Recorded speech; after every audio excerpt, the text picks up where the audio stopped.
आदरणीय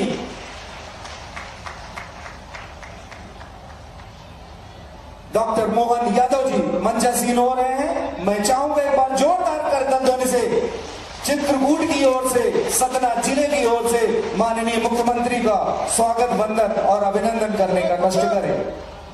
उसके साथ ही मंचासीन सभी माननीय अतिथिगणों का भी स्वागत, वंदन और अभिनंदन है। आज का यह कार्यक्रम पर्यटन मंत्रालय भारत सरकार की स्वदेश दर्शन योजना अंतर्गत चित्रकूट विकास पर आधारित है। मंचासीन सभी माननीय अतिथियों का एक बार पुनः स्वागत है, वंदन है और अभिनंदन है। और मैं बड़े ही विनम्रता, आदर और प्रेम के साथ सादर निवेदन करूंगा माननीय मुख्यमंत्री महोदय से कि वो द्वीप प्रज्वलन कर इस कार्यक्रम को प्रारंभ करने की अनुमति प्रदान करने का कष्ट करें। माननीय मंत्रीगण एवं माननीय सांसद जी, माननीय विधायक गण एवं सभी सम्मानीय अतिथियों से करबद्ध निवेदन है कि दीप प्रज्वलन, माल्यार्पण कर एवं कन्या पूजन कर इस कार्यक्रम को प्रारंभ प्रदान करने की अनुमति दें। आर्यवर्त का बोधिवाक असतो मां सद्गमय, तमसो मां ज्योतिर्गमय, मृत्योर मां अमृतम गमय। अंधकार से प्रकाश की ओर जाने और मृत्यु से अमरता की ओर जाने की हम याचना करते हैं प्रभु के श्री चरणों में, और वही याचना, वही वंदन समर्पित करते हुए माननीय अतिथिगण।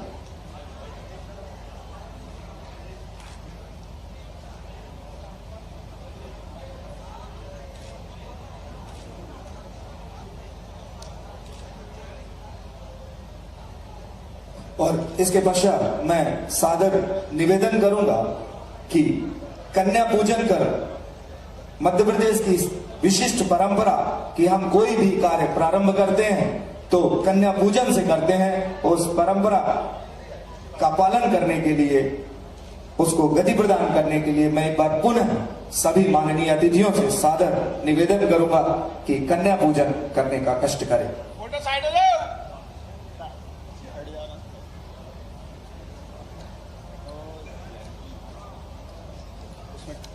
साउंड थोड़ा सा आप करिएगा। यत्र नार्यस्तु पूज्यन्ते रमन्ते तत्र देवता। जहां नारी की पूजा होती है वहीं भगवान निवास करते हैं, हम ये मानते हैं। सबसे लोकप्रिय नेता श्री नरेंद्र मोदी जी अभी कुछ ही क्षणों पश्चात माननीय प्रधानमंत्री जी इस कार्यक्रम में लाइव होंगे और आप सभी को वहां से मार्गदर्शन देंगे। उस दौरान हम ये साउंड बंद करके रखेंगे। कृपया आप सभी लोग भी शांति बनाकर रखेंगे।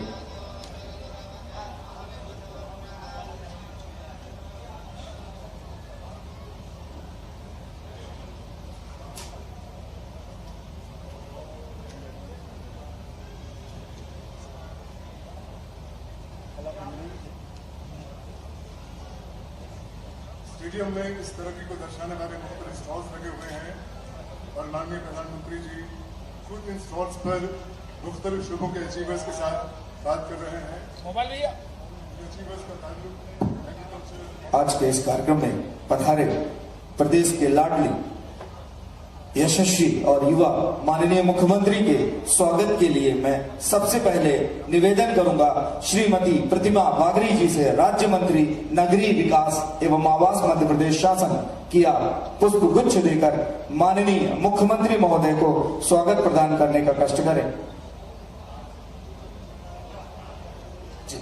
इसके पश्चात माननीय श्री धर्मेंद्र सिंह लोधी जी, राज्य मंत्री मध्य प्रदेश शासन, सादर आमंत्रित हैं।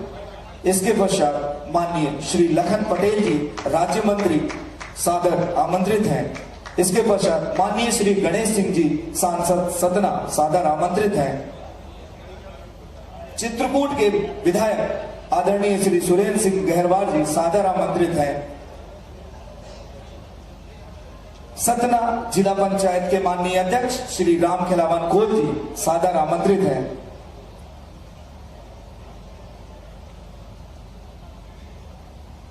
श्री योगेश ताम्रकार जी, महापौर नगर पालिका निगम सतना, सादर आमंत्रित हैं। आदरणीय श्रीमती सुस्मिता सिंह परियार जी, उपाध्यक्ष जिला पंचायत सतना, सादर आमंत्रित।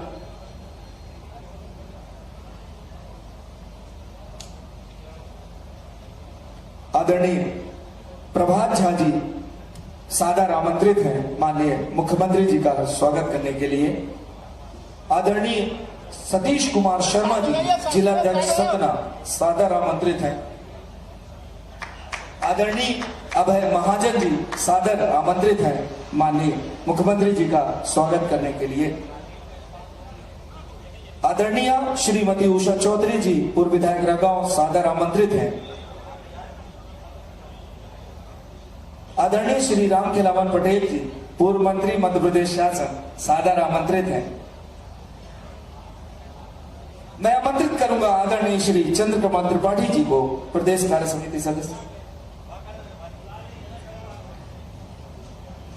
आदरणीय सुश्री साधना पटेल जी सादर आमंत्रित है अध्यक्ष नगर परिषद चित्रकूट।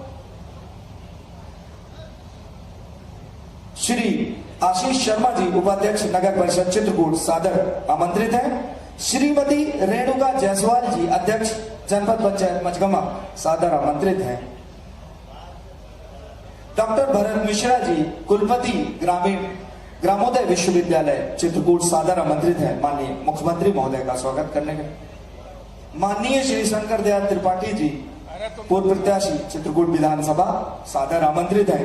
मैं आमंत्रित करूंगा श्री कृष्ण मिश्रा जी को, श्री कृष्ण पांडे जी को।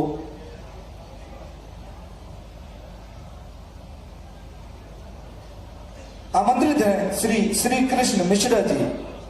आमंत्रित हैं श्री श्याम जी शर्मा जी।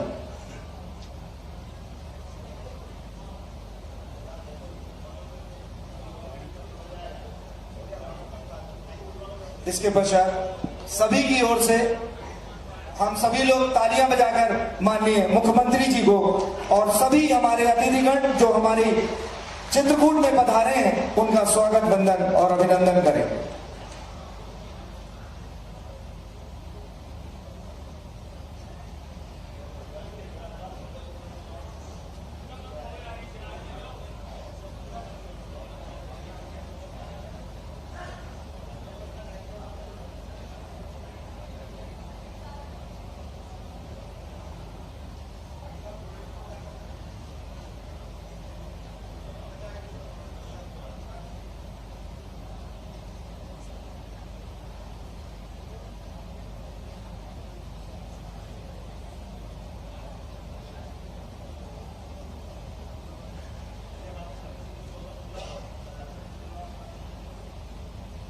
सर्वप्रथम स्वागत भाषण के लिए मैं सादर आमंत्रित करूंगा चित्रकूट क्षेत्र के विधायक आदरणीय श्री सुरेंद्र सिंह गहरवार जी को कि आप पधारें और स्वागत उद्बोधन देने का कष्ट करें। आदरणीय विधायक महोदय।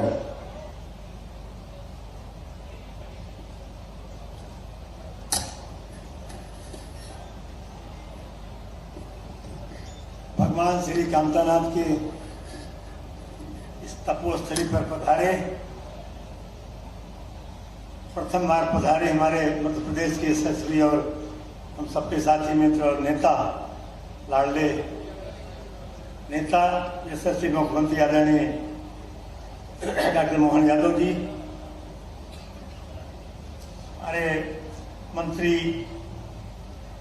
आदरणीय पटेल जी, आदरणीय लोधी जी, आदरणीय प्रतिमा जी, आदरणीय यशस्वी सांसद गणेश सिंह जी, समय बचाने के लिए मंच में बैठे हुए सभी अतिथिगण, सभी जनप्रतिनिधिगण, पत्रकार मित्रों, यहाँ पर उपस्थित सभी आदरणीय सभी संतजन, उपस्थित सभी भाई और बहनों, मित्रों, साथियों, माननीय मुख्यमंत्री जी चित्रकूट की धरती पर पहली बार पधारे, उनका बहुत बहुत स्वागत, बहुत बहुत अभिनंदन, बहुत बहुत वंदन। निश्चित रूप से वो बहुत संवेदनशील हैं चित्रकूट के को उत्कृष्ट बनाने के लिए। उनसे पहले भी चर्चा हुई, अभी भी वो पहले से संवेदनशील हैं। यदि काशी विश्वनाथ का आज की तारीख में जो लोग गए होंगे, बिल्कुल इतना अद्भुत है, कोई अद्भुत यहाँ से माननीय है हमारे उज्जैन से महाकाल मंदिर, और उसी तरह अयोध्या में भगवान श्री राम का जन्म हुआ। यदि वो जन्मस्थली है तो चित्रकूट कर्मस्थली है, और उसी तरह चित्रकूट भी बने। चित्रकूट से ही भगवान मर्यादा पुरुषोत्तम हुए, वनवासी भगवान राम हुए, और तब करके पूरे देश को एक संदेश दिया। उनका जो आचरण मर्यादा पुरुषोत्तम कहलाए, हम सब उसके प्रवर्तक हैं, मानने वाले हैं, तो हम सब उसके पूजक हैं। उनके वो संस्कार हम तक पहुंचे और व्यापक, और भगवान श्री राम का महालोक बने चित्रकूट, और चित्रकूट की जमीनें बेहद कब्जे में है। मैं भी मानिए अभय भैया से चर्चा भी कर रहा था, यदि इसको महाकाल जैसे और काशी विश्वनाथ जैसे बनाना है, अयोध्या धाम जैसे बनाना है, तो जब तक जमीनें हमारे पास नहीं रहेंगी तब से हम आगे कुछ नहीं कर पाएंगे। मेरी प्रार्थना है माननीय मुख्यमंत्री जी से, उनके सभी सहयोगियों से, कि चित्रकूट को अयोध्या जैसे और जो अन्य जो धर्मस्थल, आध्यात्मिक स्थल का नाम दिया गया, उसी तरह चित्रकूट भी बने। इसी कामना और इसी इच्छा के साथ मैं पुनः माननीय मुख्यमंत्री जी का चित्रकूट की धरती में बहुत बहुत स्वागत, वंदन और अभिनंदन करता हूँ। सबको धन्यवाद।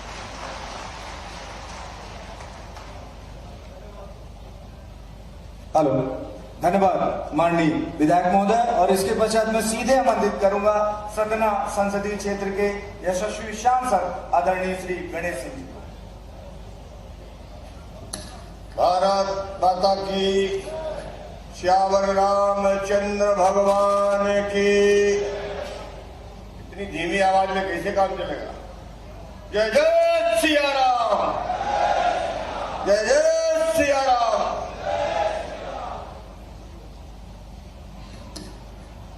स्वदेश दर्शन जो भारत सरकार ने शुरू किया है, आज उसके दूसरे फेज का माननीय प्रधानमंत्री जी के करकमलों से आज शुरुआत हो रही है। और आज हमारे राज्य के यशस्वी मुख्यमंत्री चित्रकूट की इस पावन धरती पर पधारे हैं। इस कार्यक्रम में हम सबके बीच यहां उपस्थित मध्य प्रदेश के हमारे यशस्वी मुख्यमंत्री, जिन्होंने थोड़े समय में ही मध्य प्रदेश के विकास की एक नई रूपरेखा न सिर्फ बना दी बल्कि उसको जमीन पर उतार दिया। एक ऐसा विजन लेकर के वो काम कर रहे हैं जिसमें मध्य प्रदेश स्वर्णिम प्रदेश बन जाए। जो काम हमारी सरकार ने पहले शुरू किया था, उस काम को और कितना बेहतर बनाने का काम किया जाए, ऐसे हमारे यशस्वी मुख्यमंत्री डॉक्टर मोहन यादव जी, मंच पर उपस्थित हमारे राज्य सरकार के सम्मानीय मंत्री भाई लखन पटेल जी, श्री धर्मेंद्र सिंह लोधी जी, हमारे सतना की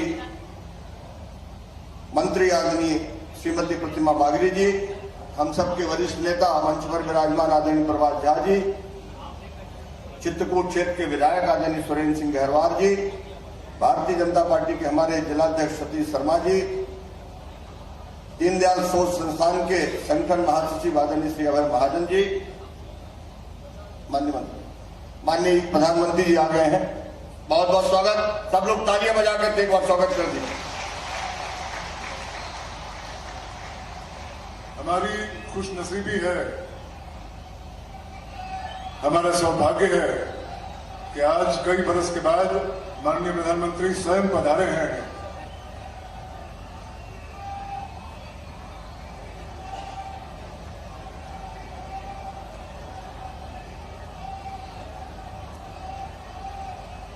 आज का दिन कितना खूबसूरत है, आज का दिन कितना दिलकश है कि आज माननीय प्रधानमंत्री स्वयं पधारे हैं।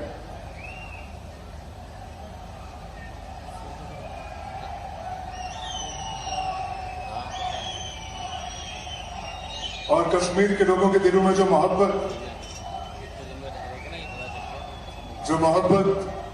अपने महबूब रहनुमा के लिए है, वो तो बस देखते ही बनती है कि जिस जोश से, जिस बलबले से सब के सब अपने महबूब रहनुमा की शान में, उनके एजाज में नारे बुलंद कर रहे हैं, उससे इस बात का अंदाजा होता है कि कश्मीर के लोगों को कितनी मोहब्बत मोदी जी की शख्सियत से है।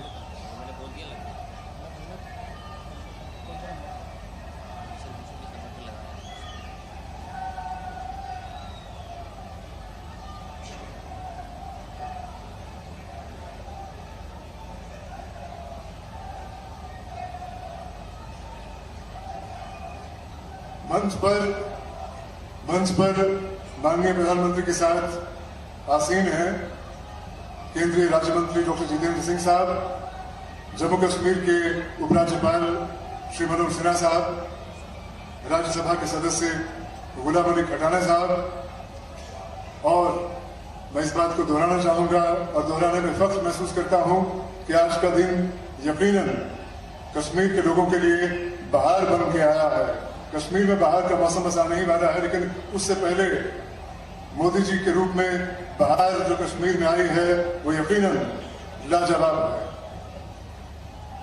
माननीय प्रधानमंत्री महोदय, वादी कश्मीर आपके यहां आने से खिल उठी है। पूरी दुनिया ये जानती है कि जम्मू कश्मीर से आपका खास लगाव है और आज का दिन ये खूबसूरत वादी और यहाँ के सभी लोग आपका दिल से स्वागत करते हैं। माननीय प्रधानमंत्री महोदय, कश्मीर के लोग निरंतर 3 दशकों से, लगातार 3 दशकों से ये दुआ करते रहे, बार बार ये दुआ करते रहे कि सूफियों की इस घाटी में, संतों की इस घाटी में शांति, समृद्धि और खुशहाली लौट आए। ये हमारी खुशकिस्मती है कि आज आप स्वयं हमें अपना आशीर्वाद देने पधारे हैं और हम आपका तहे दिल से स्वागत करते हैं।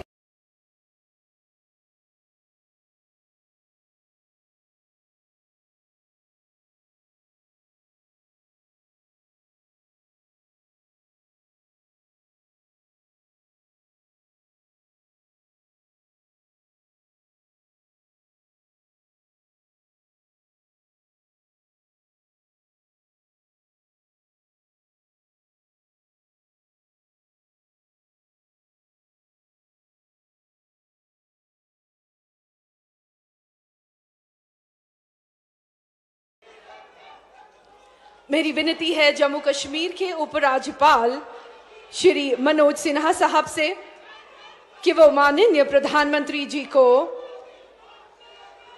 एक कश्मीरी शॉल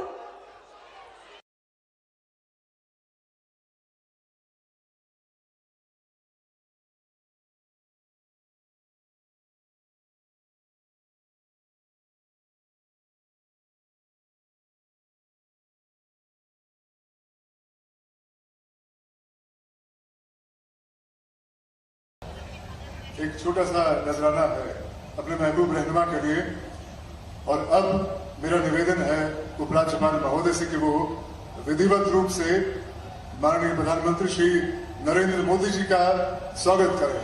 उपराज्यपाल श्री मनोज सिन्हा।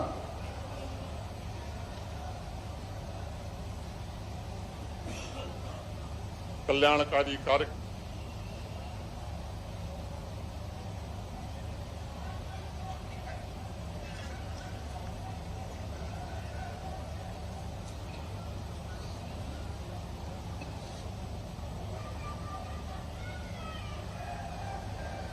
मंच पर विराजमान भारत के यशस्वी प्रधानमंत्री आदरणीय नरेंद्र मोदी जी, भारत सरकार के सम्माननीय मंत्री डॉक्टर जितेंद्र सिंह जी, राज्यसभा के सम्मानित, जब तक मैं माननीय मुख्यमंत्री जी को सादर आमंत्रित करता हूं कि आप सबको आकर के संबोधित करें, डॉक्टर मोहन यादव जी, माननीय मुख्यमंत्री जी।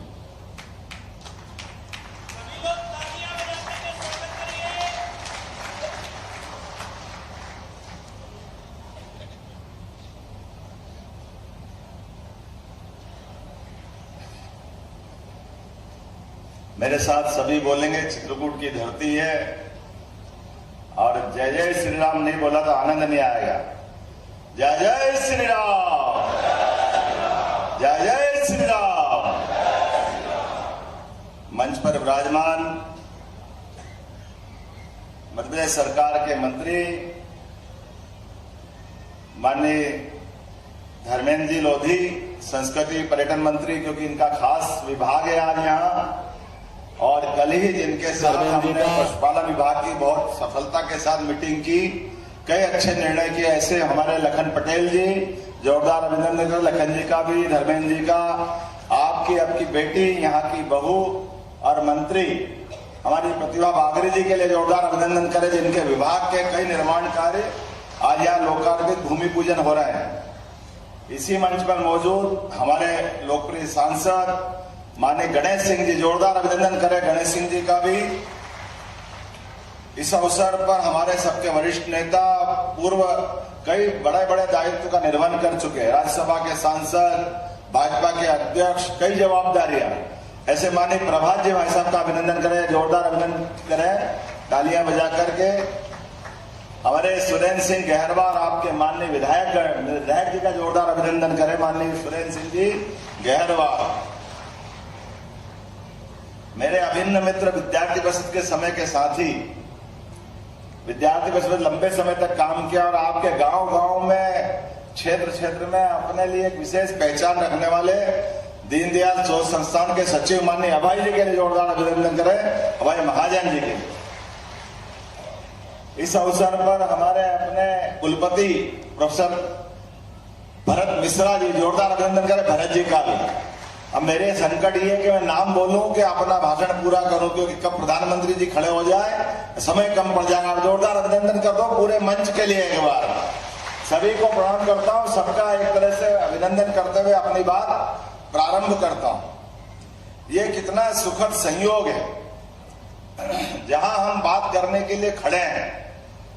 ये चित्रकूट 17 लाख साल पुरानी बात, और अभी जो कार्यक्रम चलते चलते हमने बीच में समय निकाला थोड़ा सा, वो श्रीनगर की धरती, जो श्रीनगर नाम का श्रीनगर था, जहां की श्री की छाया या तेज मध्यम पड़ गया, लेकिन उस श्री को सार्थक किया है 370 हटा करके यशस्वी प्रधानमंत्री माननीय नरेंद्र मोदी जी ने। और यह भी श्रीनगर है चित्रकूट, जहां भगवान राम के रूप में आए थे, लेकिन उनके जीवन का उत्कर्ष, पराक्रम का, पुरुषार्थ का, उनके जीवन के सभी अभीष्ट कामों को सफलता के साथ संसार के सामने ले जाके दिखाने का अगर श्री लगाने वाला कोई नगर है तो ये हमारा कामतानाथ का धाम चित्रकूट धाम है, जहां 11.5 साल भगवान ने अपने जीवन में एक नया परिवर्तन देखा, नया आत्मविश्वास देखा। दुनिया जिनको बाद में एक अलग रूप से अलौकिक नेतृत्व करता है, और हमारे सबके आदरणीय पूजनीय युगों युगों से जिनके नाम मात्र से हमारा जीवन तर जाता है, ऐसे प्रभु राम का संबंध चित्रकूट से आता है। और ये केवल 17 लाख साल पुरानी वो बात नहीं है।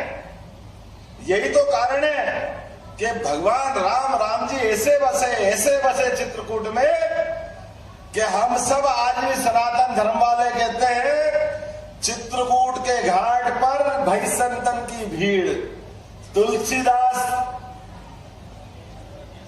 और तिलक करे। आप बोल नहीं रहे, आनंद नहीं आया। चित्रकूट के घाट पर तुलसीदास चंदन घिसे, ये आनंद आया अपने आप में। जोरदार ताली बजा अपने उस युग को याद करते हुए। 17 लाख साल कम नहीं होते हैं, लेकिन इतने लंबे समय के बाद भी चित्रकूट के घाट पर चंदन घिसने की बात हमारे लिए गर्व की बात है।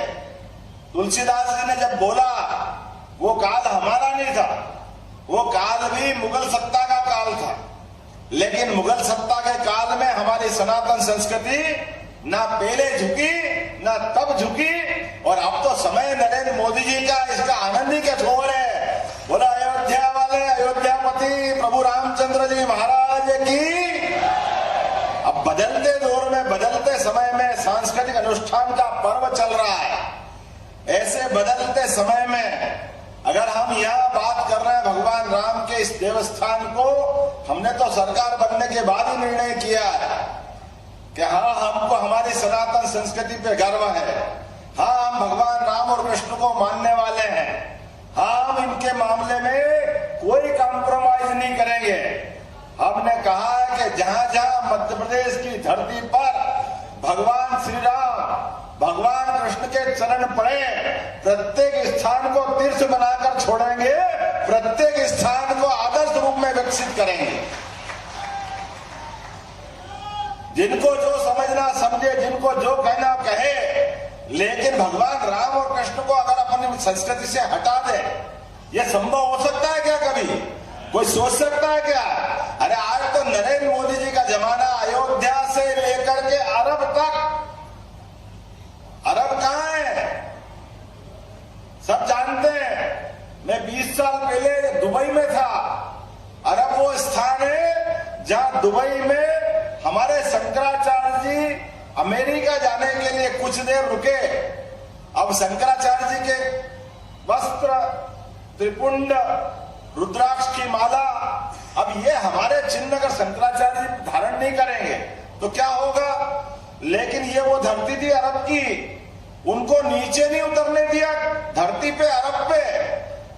सबने कहा कि भाई ये हिंदू चिन्ह है, इन हिंदू प्रतीक चिन्हों को धारण करके आप धरती पे पैर नहीं रख सकते।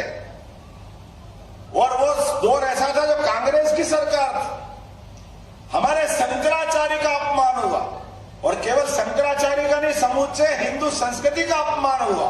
और वो वहां रोज इन व्यवस्थाओं को लेके चलते थे।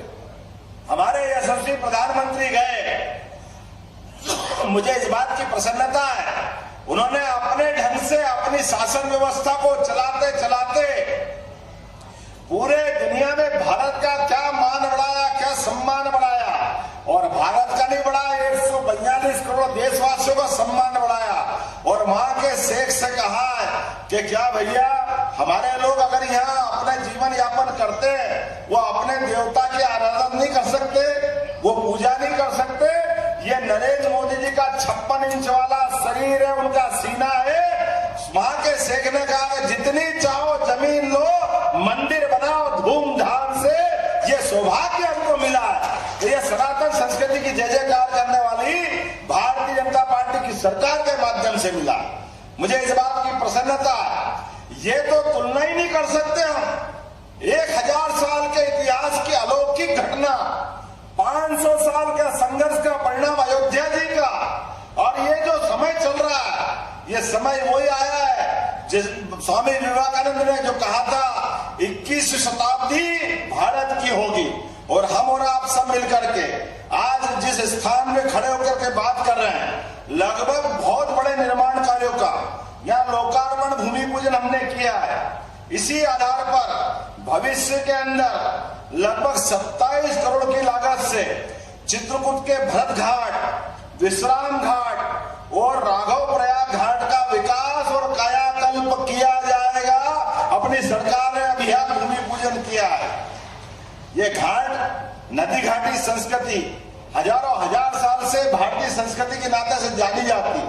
हम अगर इनको पुष्पित पल्लवित नहीं करेंगे, हम इनकी चिंता नहीं करेंगे तो कौन करेगा? आज के अवसर पर यहाँ पर इसी के माध्यम से जैसे घाट बने तो लगभग 200 से ज्यादा केवट परिवारों को भी लाभ मिलेगा। जब घाट बनते तो घाट के कई कारण होते हैं, हम सब जानते हैं। यही इसी स्थान पर लगभग दतिया में पीताम्बरा पीठ माता के 25 करोड़ के निर्माण कार्य की आज ही सौगात दे रहा हूं अपने यहाँ पर पीताम्बरा पीठ माता के स्थान पर। जोरदार अभिनंदन करें सरकार के निर्णय का। ऐसे कई काम हैं यहां से जोड़ करके जिनका लोकार्पण भूमि पूजन हम करने वाले हैं, क्योंकि आज ये धार्मिक पर्यटन को बढ़ावा देने वाला केंद्र है।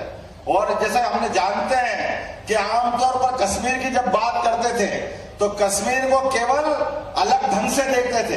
अब बदलते दौर में आप बताओ कोई कैसे हमारे बर्फानी बाबा को भूल सकते हैं? कोई भूल सकता अमरनाथ, बाबा अमरनाथ को? कश्मीर की पहचान अमरनाथ बाबा से होती है, शंकराचार्य जी की साधना स्थली से होती है। लेकिन धीरे धीरे धीरे कश्मीर का और कश्मीर में रहने वालों का और बाकी वातावरण का बचा कुचा धारा 370 के कारण से, अरे कश्मीर तो वो क्यारी थी जहां 2000 साल पहले सम्राट विक्रमादित्य ने अपने नवरत्नों को जुटाने का जो निर्णय किया, तो उसी आधार पर महाकवि कालिदास को कश्मीर से बुला के मध्य प्रदेश की धरती उज्जैन पे आश्रय देकर के उनकी विद्वत्ता को स्थापित किया। इतनी महान वो कश्मीर था। लेकिन काल के प्रवाह में ये धारा जो अवरुद्ध हुई, इसका नुकसान हमने सबने उठाया। इस बात को हमने देखा। अमरकंटक पर आज ही प्रसाद योजना के माध्यम से 49 करोड़ की लागत से 49.58 लाख, अरे 50 ही लिख दो भैया, 2 ही तो बचे हैं। 50 करोड़ के अमरकंटक के निर्माण कार्य का भी यहीं से आपके साथ साथ वर्चुअल रूप से उसका भी शुभारंभ कर रहा है। जोरदार ताली बजाओ। नर्मदे हमारे अपने लिए आज यह बोलने के लिए तो काफी मुद्दे हैं, लेकिन मेरे को नहीं मालूम कि कब हमारे माननीय प्रधानमंत्री जी खड़े हो जाए, इसलिए इस स्थान की बात कर लें ज्यादा अच्छे से। मुझे ध्यान में आया कि हमारे 2 राज्यों के कारण से यहाँ पर ऐसे कई निर्माण कार्यों की कठिनाइयां होती है और नगरीय क्षेत्र और ग्रामीण क्षेत्र की झंझट भी आती है। राज्य स्तर पे भी परेशानी है। वो परेशानी ये है कि नगरीय निकाय का बहुत सीमित एरिया है, लेकिन नगरीय निकाय की अपनी एक प्रायोरिटी होती है, उनकी सेवाओं का अपना काम होता है। ऐसे ग्रामीण क्षेत्र में भी कई काम आते हैं। दोनों को मिलाकर के काम कर पाए ऐसी कोई इकाई नहीं है। तो मुझे माननीय आपके सांसद जी, जोरदार ताली बजाओ, गणेश सिंह जी और आपके विधायक जी ने कहा आते ही, इनने कहा कि भाई यहाँ आपको अपने चित्रकूट विकास प्राधिकरण की घोषणा करना है। हमने कहा ये घोषणा करने में तो आनंद नहीं आ रहा, ताली तो बजी नहीं पीछे तक, जरा जोरदार एहसास तो कराओ। लेकिन अभी आधी बजवाई, आधी बाकी है। ये ताली बजाने से काम नहीं चलेगा। ये हमारे देवस्थल पे अगर धर्म ध्वजा लहराना है, सारे तीर्थस्थानों को नए रूप में लाना है, तो ये मेरे आपके खाली ताली बजाने से काम नहीं चलेगा। भगवान ने अपनी उंगली पर सुदर्शन चक्र धारण करके महाभारत में सनातन संस्कृति की जय जयकार कराई। आपकी उंगली में भी वही ताकत है। इधर आपने बटन दबाया, नरेंद्र मोदी जी की 3री बार सरकार बनी, ये विकास का परचम ऐसे ही लहराता जाएगा। इस ताकत को पहचानना है। हमारे सबके हाथ में गोपाल कृष्ण ने बहुत बड़ा अस्त्र दिया है। आने वाले समय में अयोध्या का आनंद हमने देखा, बनारस का आनंद हमने देखा, अभी हमारा जमुना जी का कृष्ण कन्हैया बाकी है। हमको मालूम है, बोले गोपाल कृष्ण भगवान की।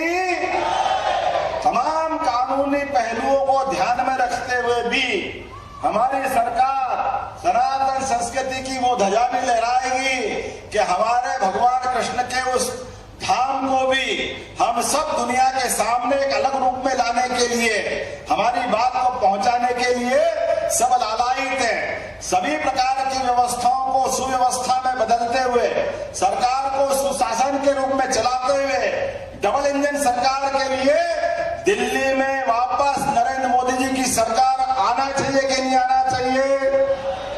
तो जोरदार ताली बजाओ नरेंद्र मोदी जी के लिए। हम सब संकल्प करें कि एक बार फिर मोदी सरकार, फिर एक बार, इधर से आवाज आए, फिर एक बार। और अब मुझे बताया गया कि यहाँ के एसडीओ का जो ऑफिस है, वो ऑफिस की मजगवा से तालमेल करना पड़ता है। मेले ठेले, भीड़ भाड़, विकास के काम, कई कठिनाइयां आती है।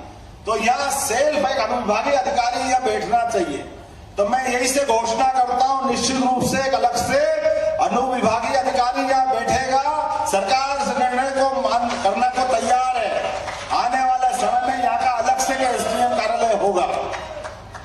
फिर आपने कहा गुप्त गोदावरी मोड़ चित्रकूट प्रवेश से एमपीटी चौराहे से कामतानाथ एमपी यूपी बॉर्डर तक 4 लेन का निर्माण कार्य कराना है। मैं निश्चित रूप से सहमत हूं, यह 4 लेन भी यहाँ के विकास के लिए अत्यंत आवश्यक है। इस विकास के काम को भी हम करने को तैयार है। फिर आपने कहा है परिक्रमा पथ, गोदावरी, सती अनुसुईया, हनुमान धारा, भरत घाट और अन्य स्थल पर जो अतिक्रमण है उस अतिक्रमण को भी मुक्त कराना है। ये आप सबके मदद से ही हटाया जाएगा, इसमें कोई कोर कसर नहीं है। हमने बाबा महाकाल के महालोक को बनाने में इसी प्रकार की मदद ली, यही सहयोग लिया, इसी कारण से वो सारा अतिक्रमण हट पाया। अरे ये देवस्थान जब होते हैं, शुरू में जिनका अतिक्रमण हटता उनको दुख होता, थोड़ा कष्ट होता है, थोड़ा वो नाराज होते हैं, लेकिन आने वाले समय में सबसे ज्यादा लाभ उन्हीं को होता है। क्यों जब बड़े पैमाने पे लोग आते जाते तो चौड़ी सड़क भी चाहिए, सभी व्यवस्था भी सुव्यवस्था में बदलना चाहिए। हमने सबने देखा, अब ये तो वो स्थान है जो हजारों लाखों साल से पहचान है। अभी के कई नए धाम, अब बताओ शिरडी के साईं बाबा के यहाँ पे कितने लोग जाने लग गए, क्योंकि आने जाने के मार्ग अच्छे हो गए। इस व्यवस्था के आधार पर कई देवस्थान नए बन गए, अभी के हैं, लेकिन हमारे पुराने धाम क्यों आनंद में नहीं होना चाहिए? क्यों उनका विकास नहीं होना चाहिए? क्यों चारों तरफ इस तरह की व्यवस्था नहीं बने? हर कोई जीवन में एक सपना रखे, मैं अपना जीवन पूरा करूं, उसके पहले चित्रकूट आऊं, मध्य प्रदेश के देवस्थान आऊं, क्यों इच्छा नहीं होना चाहिए? मैं आज के अवसर पर अपनी ओर से चित्रकूट सहित पूरे सतना जिले के सभी नागरिकों को और धार्मिक पर्यटन के सभी केंद्रों को पूरे प्रदेश के हमने तय किया। माननीय प्रभात जी भाई साहब, हमारे देवस्थान को लेकर के सरकार एक उप मंत्रिमंडल स्तरीय समिति बना रही है। अभी केवल धर्मस्व मंत्री उसकी चिंता करते हैं, धर्मस्व मंत्री रहेंगे, लेकिन जहां देवस्थान है वो देवस्थान, मान लो मंदिर के बाहर सड़क बनाना है, अब वो नगर में है तो नगरीय निकाय उसमें आ जाएगा, ग्रामीण है तो ग्रामीण पंचायत वाले आ जाएंगे। तो हमारा फर्ज बनता है कि मंदिर के साथ दोनों विभाग क्यों नहीं जोड़ना चाहिए। इसी प्रकार से वो धर्मस्व की जमीन होगी, राजस्व की जमीन होगी, राजस्व मंत्री भी जोड़ रहे हैं, धर्मस्व मंत्री भी जोड़ रहे हैं। फिर देवस्थान, जैसे उदाहरण के लिए अब ये चित्रकूट धाम में भगवान के पोशाक, भगवान के वाघे, भगवान से जुड़े हुए ऐसे कई सारे अब ये वस्त्र जो बनाते हैं वो मथुरा से बन के आते हैं। अरे भाई चित्रकूट में क्यों नहीं बनना चाहिए? लोगों को रोजगार मिलेगा। भगवान के मूर्तियां जयपुर से खरीदने जाते हैं, वो मध्य प्रदेश में ऐसे देवस्थान पे क्यों नहीं बनना चाहिए? ये सारे ग्रामोद्योग, कुटीरोद्योग के माध्यम से उसके मंत्री को भी जोड़ रहे हैं। ये सारी चीज जोड़ते हुए हम खड़ा कर रहे हैं। हमारे देवस्थान के साथ साथ ये सभी श्रृंगार की सामग्री, पूजा पाठ की सामग्री, सभी प्रकार के मेटल की सामग्री मध्य प्रदेश में ही निर्माण कराई जाएगी। नाना जी ने तो ये पहले स्थापित कर रखा है। नाना जी के लिए जोरदार ताली बजाओ। नाना जी युग द्रष्टा थे, उनके बताए मार्ग के आधार पर जब हमारे देवस्थान अच्छे हो जाएंगे निश्चित रूप से बदल आ जाएगा। उन्होंने, नाना जी ने न केवल मंदिर और मंदिर की व्यवस्था, मंदाकिनी घाट और बाकी व्यवस्था, बल्कि जीते जी लोगों के जीवन में भी बदलाव आए, गांव में भी बदलाव आए, स्कूल और बाकी व्यवस्था में भी बदलाव आए। कितना काम किया नाना जी ने, जोरदार ताली बजाओ नाना जी के उस अपने कार्य के लिए। अप्रतिम कार्य, कितना बड़ा कार्य किया उनने। तो नाना जी को स्मरण करते हुए इसलिए भारत रत्न वैसे ही नहीं मिला। निश्चित रूप से जो जड़ों से जुड़कर काम करते हैं, पूरे जीवन को होम करके आदर्श स्थान उत्पन्न करते हैं। मैं अभय जी को भी धन्यवाद देता हूं। हमारा एक दिन भी बहुत कठिन जाता है, लेकिन ऐसे लोग जो पूरा जीवन ऐसे अच्छे कार्यों के लिए लोकार्पित कर देते हैं, इन्हीं कारणों से जैसे संत महंत हमारे सारे अपने जीवन से सनातन संस्कृति के लिए वो मार्ग प्रशस्त करते हैं। इन सभी को प्रणाम करते हुए मेरी बात समाप्त करता हूं। बोला जय जय श्री राम।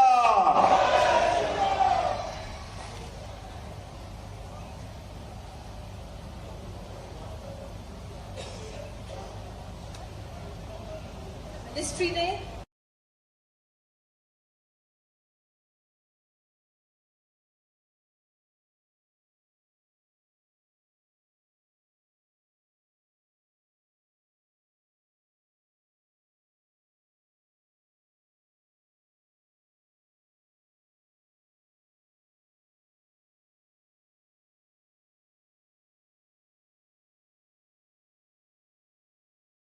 ताकि लोगों को हर तरह की सुविधा का साथ धार्मिक स्थलों के दर्शन करने के मौके मिले।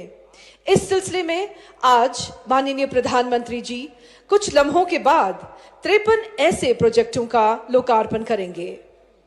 पर्यटन मंत्रालय ने ही देखो अपना देश स्कीम के तहत लोगों को देश की अनेकता का, विविधता का लुत्फ लेने और इसके माध्यम से एक भारत श्रेष्ठ भारत का सपना साकार करने का मंसूबा तैयार किया है। इसके साथ साथ भारत सरकार की टूरिज्म मिनिस्ट्री ने 42 ऐसी डेस्टिनेशंस को आइडेंटिफाई किया है जिनको बढ़ावा देकर टूरिज्म का दायरा वसी किया जा सकता है और साथ ही लोकल पॉपुलेशन के लिए रोजगार के जरिए पैदा किए जा सकते हैं। दुनिया के मुख्तलिफ मुल्कों में जो भारतीय रहते हैं, प्रधानमंत्री महोदय ने खुद उन्हें आह्वान किया है कि वो उन मुल्कों के अपने दोस्तों को भारत आने की दावत दें। इसी के लिए टूरिज्म मिनिस्ट्री ने चलो इंडिया ग्लोबल डायस्पोरा कैंपेन तरतीब दिया है। माननीय प्रधानमंत्री जी से गुजारिश है कि वो रिमोट का बटन दबाकर इन मुख्तलिफ स्कीमों और प्रोग्राम्स को अवाम के नाम वक्फ करें। माननीय प्रधानमंत्री महोदय, और अब एक शॉर्ट फिल्म मोदी सरकार के उन विभिन्न प्रयासों को दर्शाती हुई जिनसे पर्यटन के क्षेत्र में दूरगामी परिवर्तन आ रहे हैं। वैभवशाली सांस्कृतिक विरासत, अनगिनत ऐतिहासिक धरोहरों और विविध प्राकृतिक छटाओं का संगम भारत भूमि सदियों से पर्यटकों के आकर्षण का केंद्र रही है। हमारे यहां तो हर राज्य में, हर क्षेत्र में, दुनिया के देशों में, एक एक देश में जितनी ताकत है उतनी हमारे एक एक राज्य में है। ऐसी अनंत संभावनाएं हैं। स्मार्ट सिटी, अमृत शहर, स्वदेश दर्शन और प्रसाद जैसी कई योजनाओं के कारण देश के पर्यटन स्थलों का कायाकल्प हो रहा है।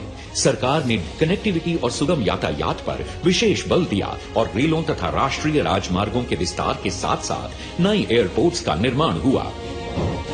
द्वारका, काशी विश्वनाथ, महाकाल, केदारनाथ, अंबाजी और अयोध्या जैसे 180 स्थलों को विभिन्न योजनाओं के अंतर्गत विकसित किया गया, जिससे आध्यात्मिक पर्यटन में रिकॉर्ड बढ़ोतरी हुई।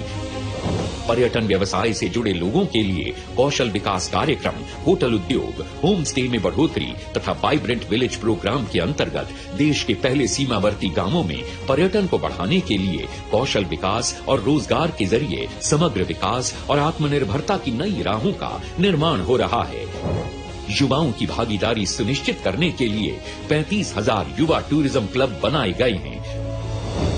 नए पर्यटन स्थलों की परिकल्पना को मूर्त रूप देते हुए कई पर्यटन स्थलों का निर्माण हुआ है। साथ ही राज्यों में यूनिटी मॉल और ओडीओपी के जरिए व्यवसाय के नए अवसर भी बने हैं।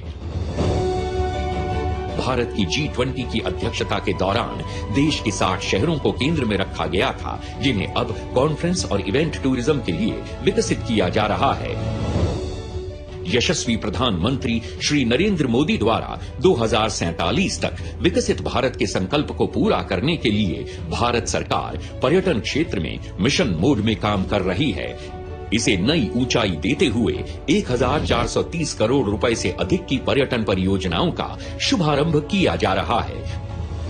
इसी कड़ी में देखो अपना देश पीपल्स चॉइस पोल की भी शुरुआत हुई है, जिसके अंतर्गत भारतीय पर्यटक अपने पसंदीदा पर्यटन स्थलों के साथ उन नए स्थानों के बारे में भी बता सकेंगे जहां जाना उनका सपना है। इसके अलावा चलो इंडिया पोर्टल भी लॉन्च किया गया है, जो प्रवासी भारतीयों को इनक्रेडिबल इंडिया एम्बेसडर बन अपने गैर भारतीय साथियों को भारत भ्रमण के लिए प्रेरित करने का मौका देता है। पर्यटन से परिवर्तन का ये अभियान निरंतर जारी है। बहुत बहुत धन्यवाद। और अब एक और शॉर्ट फिल्म जो ये संदेश लाए हुए है कि बदलते जम्मू कश्मीर यानी खुशहाल जम्मू कश्मीर का ख्वाब पूरा करने में मोदी सरकार की नीतियों ने क्या प्रभाव डाला है।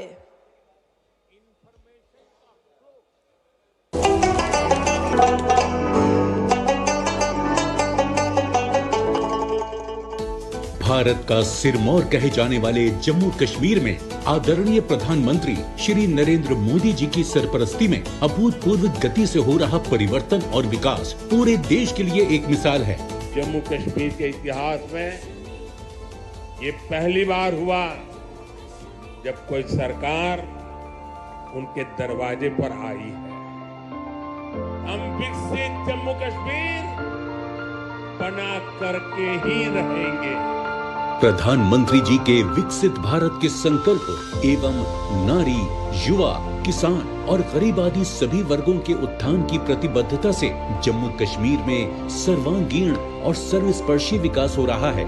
जहां एक ओर जम्मू कश्मीर के नागरिकों को आयुष्मान सेहत योजना के अंतर्गत 5 लाख तक के मुफ्त इलाज का लाभ मिल रहा है, वहीं दूसरी ओर 16 लाख से अधिक परिवारों को मुफ्त अनाज उपलब्ध कराया जा रहा है और लगभग 9 लाख लोगों को पेंशन दी जा रही है। आदरणीय प्रधानमंत्री जी के कुशल नेतृत्व और माननीय उपराज्यपाल श्री मनोज सिन्हा जी के दिशा निर्देश में जम्मू कश्मीर में अमन और तरक्की के स्वर्णिम युग का आगाज हुआ है। प्रधानमंत्री जी ने जम्मू कश्मीर से धारा 370 को हटाकर नामुमकिन समझे जाने वाले इस काम को मुमकिन कर दिखाया और आज यहाँ की आवाम को वो सब हक-ओ-हुकूक मिल गए हैं जो कि देश के अन्य नागरिकों को प्राप्त हैं। माननीय प्रधानमंत्री जी द्वारा आज होलिस्टिक कृषि विकास योजना के लोकार्पण के साथ जम्मू कश्मीर के कृषि परिवेश में एक नए युग का आगाज हुआ है। किसानों के हितों के प्रति समर्पित भारत सरकार की नीतियों को अपनाते हुए आज जम्मू कश्मीर प्रशासन द्वारा 5,000 करोड़ रुपए से अधिक की लागत से तैयार समग्र कृषि विकास योजना पूरे देश में अपनी तरह का एकमात्र ऐसा व्यापक कार्यक्रम है जिसमें कृषि और संबद्ध क्षेत्रों में फैली 29 महत्वपूर्ण परियोजनाएं, जिनमें हॉर्टिकल्चर, पशुपालन, मत्स्य पालन, मधुमक्खी पालन, पोल्ट्री पालन, सेरीकल्चर, मशरूम फार्मिंग इत्यादि शामिल हैं। होलिस्टिक कृषि विकास कार्यक्रम के तहत आगामी 5 वर्षों में 13 लाख किसान परिवारों की आजीविका में सुधार, लगभग 3 लाख रोजगार के नए अवसर, 19,000 कृषि उद्यमों के नेटवर्क की स्थापना और कृषि संबंधित क्षेत्रों में 2.5 लाख से अधिक व्यक्तियों को प्रशिक्षण दिया जाएगा। किसानों की सुविधा के लिए किसान साथी पोर्टल डिजाइन किया गया है जो एक वन स्टॉप समाधान है। दक्ष किसान किसानों के लिए एक अनूठी शिक्षण प्रबंधन प्रणाली है जिसमें हजारों कोर्स और वीडियो हैं जो किसानों को कृषि से जुड़े आवश्यक कौशल प्रदान करते हैं। किसान संपर्क अभियान के पहले मरहले में ही 4,000 पंचायतों और 5 लाख से अधिक किसानों को इस कार्यक्रम से जोड़ा गया है। साथ ही किसान खिदमत घर का भी प्रावधान है जिसके जरिए किसानों को एक ही छत के नीचे विशेष सलाह, मौसम सूचनाओं और कृषि संबंधित जरूरत तक हर सुविधा उपलब्ध की गई है। अमन और शांति के वातावरण में 2023 में G20 पर्यटन कार्य समिति के सफल आयोजन ने जम्मू कश्मीर को विश्व के पर्यटन मानचित्र पर स्थापित किया है। साथ ही यहाँ पर 1 दशक में सबसे अधिक टूरिस्ट विजिट दर्ज किए गए हैं। आज प्रसाद योजना के तहत हजरत बल दरगाह के एकीकृत विकास कार्य के लोकार्पण के साथ प्रधानमंत्री श्री नरेंद्र मोदी जी ने वादी कश्मीर को किसी भी विदेशी पर्यटक स्थल के समकक्ष खड़ा कर दिया है। जम्मू कश्मीर में इंफ्रास्ट्रक्चर निर्माण में अभूतपूर्व रफ्तार से कार्य हुआ है और लगभग 60,000 करोड़ की लागत से हाईवे, सड़क और पुल निर्माण की अनेक परियोजनाओं पर काम चल रहा है। लगभग 13,000 करोड़ रुपए की लागत से परियोजनाओं के क्रियान्वयन के साथ लगभग 15 लाख ग्रामीण परिवारों के घरों में जल पहुंचाया गया है। पिछले 5 वर्षों में लगभग 5,000 करोड़ रुपए के निवेश से जम्मू कश्मीर की अर्थव्यवस्था को एक नई उड़ान मिली है और लगभग 5 लाख युवाओं को रोजगार मिला है। भारत सरकार के 28,400 करोड़ रुपए के विशेष पैकेज से औद्योगिक विकास को बल मिला है। स्मार्ट सिटी मिशन के तहत जम्मू और श्रीनगर में लगभग 4,500 करोड़ की लागत से 200 से अधिक परियोजनाओं को पूरा किया गया है। समग्र विकास सुनिश्चित करते हुए पीएम आवास योजना के अंतर्गत लगभग 3.5 लाख घरों को मंजूरी दी गई है और लाडली बेटी योजना में लगभग 785 करोड़ का आवंटन किया गया है। आज जम्मू और कश्मीर में लगभग 47,000 लखपति दीदियां हैं जो महिला सशक्तिकरण का प्रत्यक्ष उदाहरण हैं। जम्मू कश्मीर में पिछले 4 वर्षों में लगभग 35,000 व्यक्तियों को पारदर्शी तरीके से सरकारी नौकरी दी गई है। माननीय प्रधानमंत्री जी के डिजिटल इंडिया के सपने को पूरा करते हुए जम्मू कश्मीर में आज देश में सबसे अधिक 1120 ऑनलाइन सेवाएं प्रदान की जा रही हैं। 25,000 से अधिक खिलाड़ियों ने राष्ट्रीय और अंतर्राष्ट्रीय स्तर पर खेल प्रतियोगिताओं में भाग लेते हुए परचम लहराया है। गुलमर्ग में लगातार चौथे वर्ष राष्ट्रीय विंटर गेम्स के आयोजन के साथ साथ जम्मू कश्मीर देश का विंटर स्पोर्ट्स कैपिटल बन गया है। माननीय प्रधानमंत्री श्री नरेंद्र मोदी जी की प्रेरणा से जम्मू कश्मीर आज एक नई सोच और नई रफ्तार के साथ नित्य नए आयाम हासिल कर रहा है।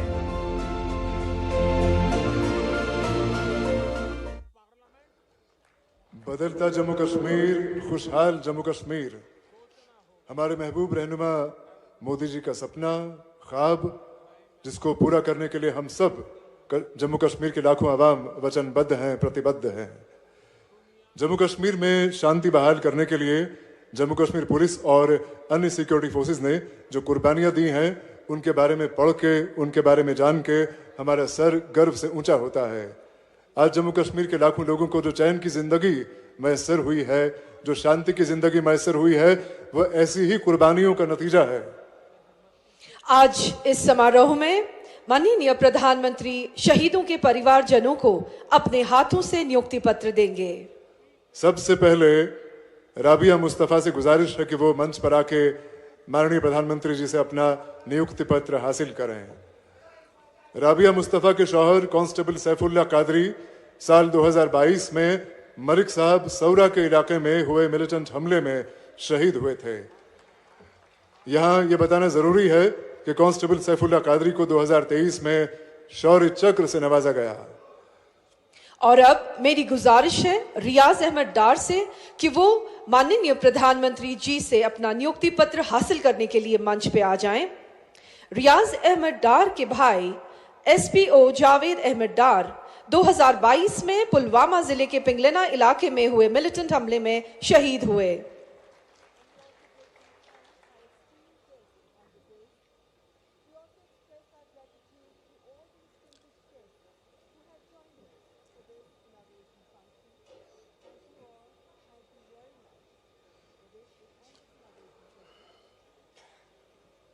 बहुत बहुत धन्यवाद आपका माननीय प्रधानमंत्री जी। माननीय प्रधानमंत्री जी की सरकार ने पिछले 10 साल के दौरान रोजगार के अनगिनत रास्ते खोले हैं। आज फिर एक बार माननीय प्रधानमंत्री श्री नरेंद्र मोदी जी के आशीर्वाद से जम्मू कश्मीर के 1041 नौजवानों को रोजगार मिल रहा है। मेरी गुजारिश है माननीय प्रधानमंत्री जी से कि वो अपने हाथों से ऐसे 2 नौजवानों को एम्प्लॉयमेंट लेटर सौंप दें। सबसे पहले मंच पे आ रही हैं कुलसुम सलाम, माननीय प्रधानमंत्री जी से अपना एम्प्लॉयमेंट लेटर हासिल करने के लिए। आपको बता दें कि कुलसुम सलाम को जूनियर इंजीनियर सिविल की पोस्ट पे तैनात किया गया है।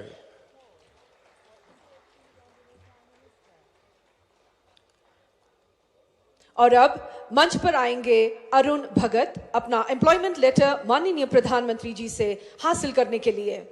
अरुण भगत को भी जूनियर इंजीनियर सिविल के पोस्ट पर तैनात किया जा रहा है।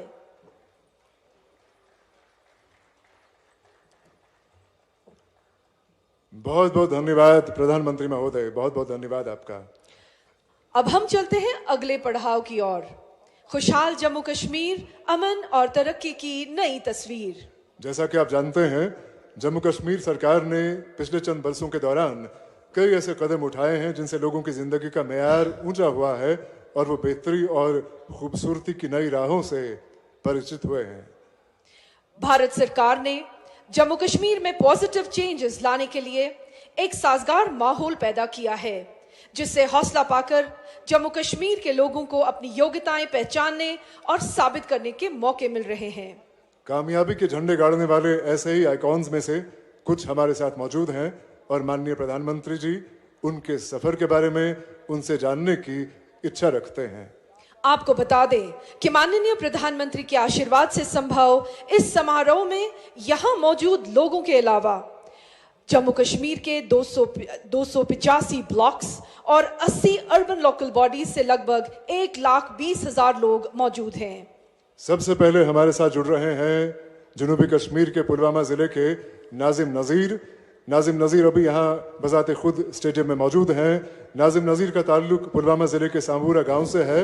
नाजिम नजीर ने बी कीपिंग के शोबे में जो कर दिखाया है वो हजारों और नौजवानों के लिए प्रेरणा का स्रोत है। प्रधानमंत्री महोदय नाजिम से बात करेंगे। मेरा नाम नाजिम नजीर है। मैं पुलवामा के सांबूरा। नाजिम नाजिम जी। जी सर। किस तरफ? हाँ बताइए। जी सर। हाँ नाजिम। मेरा नाम नाजिम नजीर है। मैं पुलवामा के सांबूरा गांव का रहने वाला हूं। मेरी जर्नी स्टार्ट हुई 2018 में। मैंने अपने घर के छत पे 2 मधुमक्खी के बक्से रखे थे और मैं उस टाइम पे 10वीं जमात में पढ़ता था। मैं अक्सर स्कूल से आके छत के ऊपर जाता था और उनका केयर करता था। धीरे धीरे करके मैंने इंटरनेट पे जाके उनके बारे में पढ़ा और जब 2018 पास हुआ 2019 में मैंने सोचा कि इन 2 बक्सों को मैं कैसे बढ़ाऊं। तो मैं सरकार के पास गया। मुझे उस टाइम पे 50% की सब्सिडी पे मुझे 25 बॉक्स मिले और 25 बॉक्स मिलने के बाद मैंने पहली उससे एक्सट्रैक्शन की ऑलमोस्ट 75 केजी। जब मैंने वो 75 केजी एक्सट्रैक्ट किए, मैं उस टाइम पे इतना डेवलप नहीं था। मैं अपना शहद ड्यू बोतल में भर के गांव में बेचता था। उस टाइम पे मेरी पहली आमदनी थी 60,000 रुपए। जिस टाइम पे मुझे ये 60,000 रुपए मिले, मेरे घर वाले भी बहुत खुश हो गए। मैं भी मोटिवेशन से फुल ऑफ पावर हो गया कि मुझे 60,000 रुपए मिले। और धीरे धीरे करके ये सफर मैंने सर आगे लिया और धीरे धीरे करके मैंने 200 बॉक्स अपना कायम किए। वो 200 बॉक्स कैसे हो गए? मैंने उस टाइम पे एक सहारा लिया PMEGP का। PMEGP के तौर मुझे 5 लाख रुपए मिले और मैंने अपना एक कारोबार बढ़ाया। और 2020 में मैंने सर अपनी वेबसाइट खोली और वेबसाइट खोलने के बाद धीरे धीरे मेरा एक बड़ा ब्रांड बन गया। और ब्रांड बनने के बाद हमने ऑनलाइन हजारों केजीज के शहद बेचे।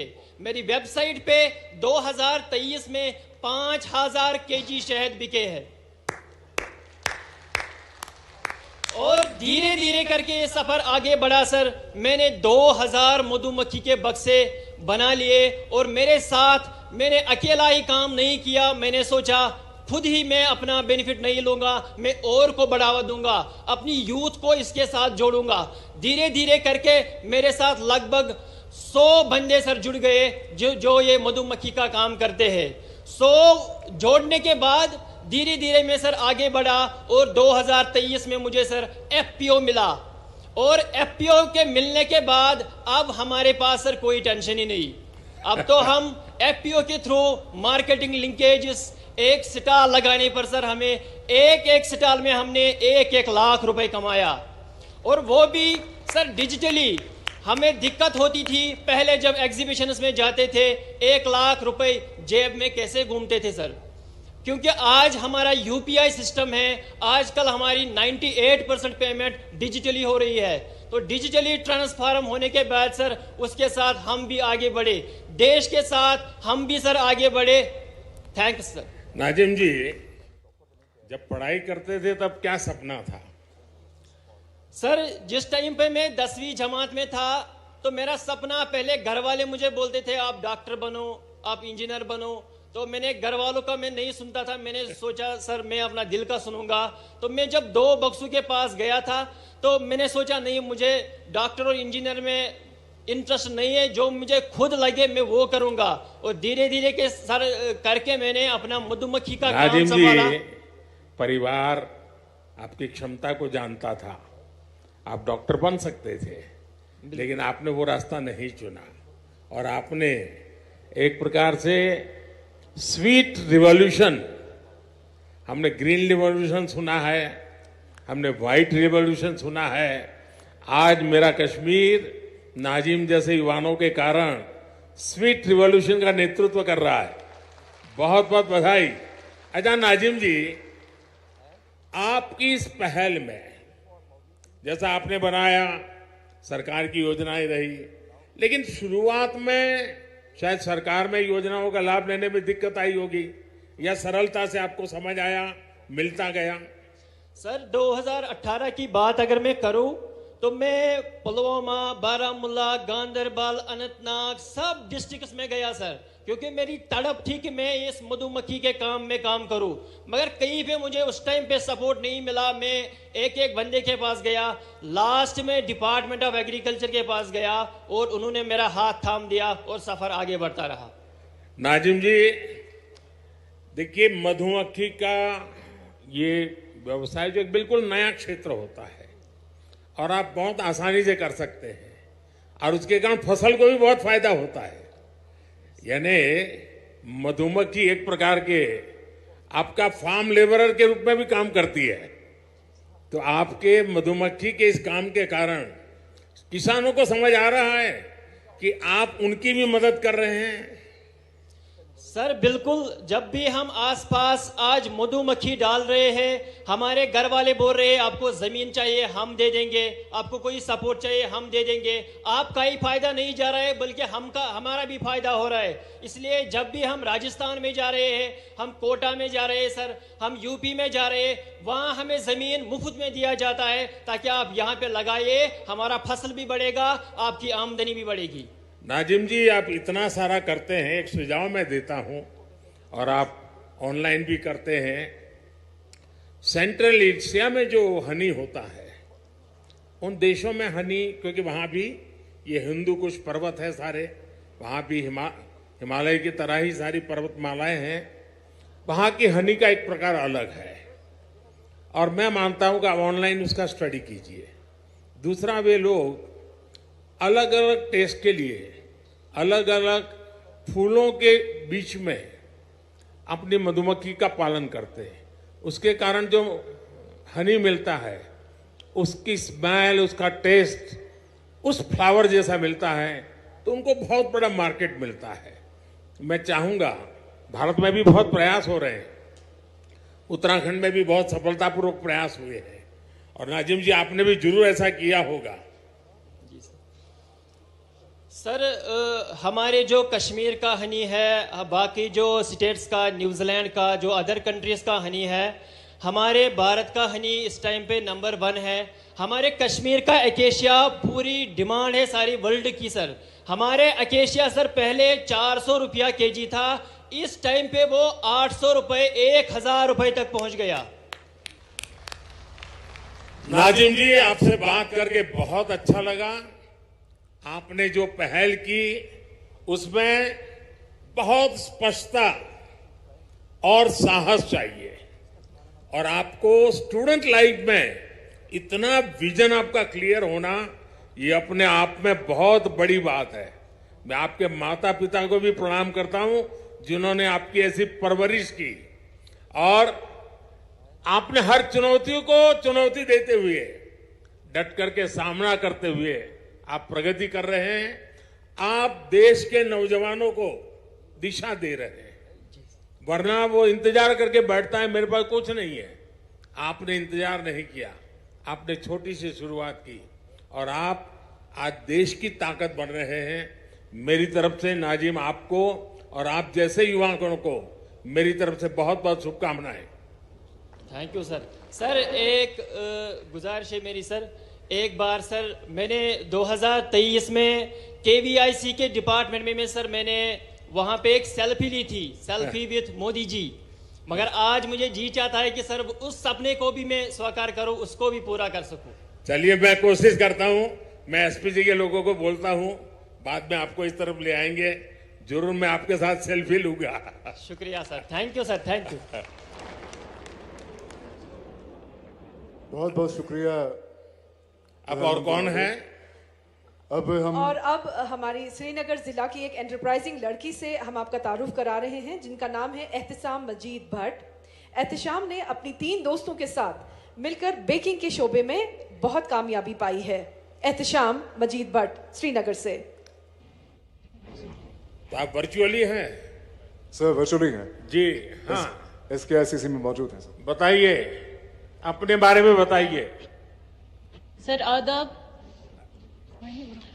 सर मैं एहतशाम मजीद रावलपुरा श्रीनगर से और मेरे साथ फरहीना बशीर बारामूला से, सईद राफिया कुपवारा से और सकीना नजीर बांडीपोरा से। आपकी बहुत बड़ी टीम है। अच्छा, हम अपने बारे में lower middle बताइए class- अतिवा जी, आपने इस व्यवसाय में कैसे कदम रखा और इसको कैसे बढ़ाया? जी सर हम लोअर मिडिल क्लास फैमिली से बिलोंग करते हैं। सर हम बचपन से ही बहुत पैशनेट थे बेकरी को लेके। जो ही हमारा admission food technology skill development में हुआ तो हमें ये लगा कि हमारे इस पैशन को एक दिशा मिली है। हमारा बेकरी को लेके एक आइडिया था। एज अ फूड टेक्नोलॉजिस्ट हम बेकरी में कुछ नए इन्वेंशंस करना चाहते थे ताकि लोग इजीली कंज्यूम कर सके, चाहे कोई डायबिटिक पेशेंट हो, कोई हेल्थ कॉन्शियस हो या फिर कोई नॉर्मल पर्सन। अब इस आइडिया को एग्जीक्यूट करने के लिए हमें सपोर्ट चाहिए था। फिर government polytechnic for women skill development ने हमें इंक्यूबेशन सेंटर दिया जहां हमने 6 महीने तक काम किया। इस इंक्यूबेशन में हमें पैशन, सपोर्ट और मार्केटिंग स्किल्स मिले और कॉन्फिडेंस मिला आगे जाने का। जो ही हमारा कई चुनौतियां आई होगी, उन चुनौतियों को कैसे सामना किया आपने? सर हमने इंक्यूबेशन के बाद अपना मैन्युफैक्चरिंग यूनिट स्टार्ट करने का सोच लिया, लेकिन हमने कुछ एक्सपर्ट से राय ली जिनसे हमें ये मालूम हुआ कि ये NOCs पेपर वर्क हमारे लिए बहुत हैक्टिक और टाइम कंज्यूमिंग रहेगा। सरकार की तरफ से क्या क्या मदद मिली आपको? सरकार को कैसे मदद प्राप्त की आपने? सर 2019 के बाद जो गवर्नमेंट ने डिजिटल सेवाएं सिंगल विंडो सिस्टम बनाया, उससे हमारी सारी NOCs पेपर वर्क हमें घर बैठे ही ऑनलाइन ही कंप्लीट हो गई। सर हम 4 लड़कियां घर में, खाली बेटियां ही है, भाई हमारे कोई नहीं है, तो हम ऑफिसेज में जाके दर दर की ठोकरें खाने से बच गए और ऑनलाइन ही घर बैठे ही वो सारी सेवाएं हमें प्राप्त हो गई। सर अभी बेक ओ क्लॉक के नाम से बागात में हमारा मैन्युफैक्चरिंग यूनिट चल रहा है और लगभग 2 लाख की मंथली सेल हो जाती है। सर 12 अक्टूबर इसमें 2023 आपको, जी सर, क्योंकि क्वालिटी बहुत मैटर करता है, तो आप क्वालिटी को मेंटेन करने के लिए भी तो कुछ स्पेशल प्रयास करते होंगे। जी सर हम मैन्युफैक्चरिंग यूनिट और हम ऑर्डर बेसिस पे बनाते हैं। जितना हमारा वहां से ऑर्डर आता है और उसी हिसाब से हम फ्रेश बेकरी ही बनाते हैं। और सर हमारा फूड टेक्नोलॉजी के हिसाब से हमने ये प्रयास लिया है कि हम क्वालिटी पे कोई कॉम्प्रोमाइज नहीं करेंगे। तभी 1 साल में ही हमारी मार्केटिंग इतनी बढ़ गई है कि आज लगभग मंथली हम 2 लाख कमाते हैं। एहतशाम जी, ये स्टार्टअप की तरफ आज पूरी दुनिया का झुकाव है। Tier 2, Tier 3 सिटी में भी स्टार्टअप, और आप उसी फील्ड को प्रतिनिधित्व करती है। इसके विषय में सरकार की जो योजना है, उन सुविधाओं से आपको कितनी मदद मिल रही है? सर हमारी जितनी भी सरकार की स्कीम्स है, हमने अभी तक इसलिए उनका ये लाभ नहीं उठाया क्योंकि हम स्टार्टअप में अपना ही हम इंडिपेंडेंट बनना चाहते थे। और जो इंक्यूबेशन लेकिन हमें मिला स्किल डेवलपमेंट से, वहां हमें जगह और ये इक्विपमेंट्स मिले, मशीन्स मिली, जिसपे हमने काम किया 8 मंथ तक। और उस 8 मंथ में जितना हमने अर्न किया, उसी से हमने आज अपना मैन्युफैक्चरिंग यूनिट के सभी इक्विपमेंट्स लाए और ये गवर्नमेंट की तरफ से हमारे लिए सबसे बड़ा सपोर्ट था। एहतशाम जी, पिछले 9-10 वर्ष में हमारी सरकार आपके जैसे करोड़ों युवाओं के स्टार्टअप के सपने को पूरा करने के लिए हर संभव कोशिश कर रही है। और आपने तो खुद ने अपनी बहनों की चिंता तो संभाली, आपने अपने दोस्तों को भी अलग अलग जिलों में इस काम से जोड़ा है, और मैं इसके लिए आपको बधाई देता हूं। हमारी सरकार की कोशिश है कि हमारे युवाओं के आइडिया को संसाधनों और पैसों की कमी ना हो। हमारे नौजवान साथी बुलंद हौसलों के साथ नए क्षेत्रों में कदम रखे, और ये सारी बहनें हमारे देश की बेटियों के लिए बहुत बड़ा इंस्पिरेशन है। जम्मू कश्मीर की बेटियां नई मिसाल खड़ी कर रही है। मैं उनको बहुत बहुत बधाई देता हूं। जी सर, इतना ही नहीं सर, हम जम्मू कश्मीर के सभी जिलों में अपना मैन्युफैक्चरिंग यूनिट स्टार्ट करना चाहते हैं, अरे वाह। ताकि जो हम जैसी अंडर प्रिविलेज लड़कियां हैं हम उनको भी स्किल दे सके और वो भी एंटरप्रेन्योर की तरह काम करे, ना कि लेबर। माननीय प्रधानमंत्री जी, मेरी आपको बहुत शुभकामनाएं हैं, मेरी आपको बहुत शुभकामनाएं हैं और मैं आपको विश्वास दिलाता हूं, मैं एलजी साहब से भी कह रहा हूं कि आपके इस मिशन को जितना बल दे सकते हैं सरकार की तरफ से पूरा बल मिलेगा, क्योंकि आपके सपने बहुत बड़े हैं और अंडर प्रिविलेज बेटियों की चिंता करना ये और बड़ी बात है। इसमें एक सामाजिक दृष्टिकोण भी है, तो मेरी तरफ से बहुत बहुत बधाई। जी सर, शुक्रिया। बहुत बहुत धन्यवाद प्रधानमंत्री महोदय। और अब हमारे सामने आ रही हैं हमीदा बानो। हमीदा बानो का ताल्लुक गांधरबल जिले से है। हमीदा बानो ने NRLM यानी नेशनल रूरल लाइवलीहुड्स मिशन के तहत दूध की पैदावार में नुमाया कामयाबी पाई है। माननीय प्रधानमंत्री महोदय, हमीदा जी, मैं आपको बहुत बहुत मुबारकबादी देता हूं और मैं आपके विषय में, अपनी यात्रा के विषय में, ये सफलता की सीढ़ियां कैसे प्राप्त की, मैं जरूर आपसे सुनना चाहता हूं। जी आदाब सर, मेरा नाम हमीदा है, मैं ब्लॉक ला डिस्ट्रिक्ट गांधरबल से बोल रही हूँ। सर, मैंने 12वीं पास किया था। 12वीं पास करने के बाद मैं घर में ही खेती बाड़ी के कामों में घर वालों की मदद कर रही थी। तो फिर 2013 में NRLM स्कीम आई तो मैं इसके साथ जुड़ी। तो ये सर एक ऐसी स्कीम थी जो घर घर में गई और घर घर से हर एक औरत को बाहर निकाला, आप अपने पैरों पे खड़े हो सकते हो। तो उसके बाद मैंने NRLM से जुड़कर ही लोन लिया, तो वहां से मैंने एक गाय लाई। तो और अपने आसपास के घरों में देखा कि गांव में गाय पालने का काम आम है। तो वहां देखा मैंने कि जो दूध हम इस्तेमाल करते हैं इसके बाद कुछ दूध बचता है जो जाया होता है। तो इसी पे मैंने काम किया और मैंने 2019 में एक मैन्युफैक्चर यूनिट खोला जिसमें मैंने इस दूध को प्रोसेस किया, जहां पे मैं एक पाउच पैकिंग करती हूँ और दही भी बनाती हूँ और मैं चीज भी बनाती हूँ। सर, इसमें एक खास बात ये थी कि मैंने न सिर्फ अपने आप को रोजगार दिया बल्कि अपने साथ औरों को जोड़ा, जैसे मेरी बहनें, उनको जोड़ा जहां से मैं दूध कलेक्ट करती हूँ। कितने और लोगों को रोजगार मिला होगा आपके कारण? जी सर, मैंने अपने साथ 5-6 बंधु को जोड़ा है। उसके अलावा अपने अच्छा, मिल्क प्रोसेसिंग में क्या क्या करती हैं? सर, मैं मिल्क प्रोसेसिंग में पैकेट्स बनाती हूँ जिसमें हम दूध वगैरह की क्वालिटी मेंटेन करते हैं। उसमें खास बात ये है सर कि जो हमारा दूध वहां से प्रोसेस होता है उसमें कोई प्रिजर्वेटिव नहीं होता है, जो कोई बच्चा भी पी सकता है और बीमार भी पी सकता है, जिसकी उसकी सेहत ठीक रहती है। सर, अच्छा, मार्केट मिल जाता है आपको? सर, मार्केट इजी से आज मिल जाता है क्योंकि अच्छा, ऑनलाइन आपने जो है। पैकेजिंग की पद्धति अपनाई है जरा उसके विषय में भी बताइए। सर, जो हम पैकेज करते हैं उसमें हम सबसे पहले देखते हैं कि हम कैसे इसको मेंटेन करें, इसको कैसे बॉईल करें, इसको कैसे चिल करें, फिर इसके बाद इसको पैकेट्स में कैसे डालें, फिर कैसे क्रेड्स में डालें, फिर कैसे इसको मार्केट में डिलीवर करें। क्योंकि ये जो हमारा दूध है इसकी जो लाइफ है 2 से 3 घंटे रहते हैं, 2 से 3 घंटे के बाद ये फट जाता है।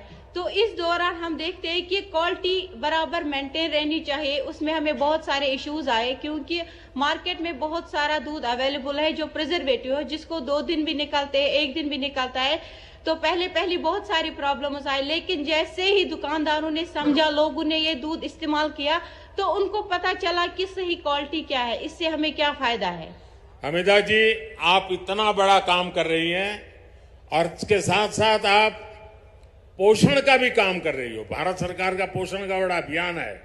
आप जिस प्रोडक्ट को लेकर के बाजार में गई हो उसके कारण न्यूट्रिशन के जो इश्यूज होते हैं उसको भी एड्रेस कर रही हो।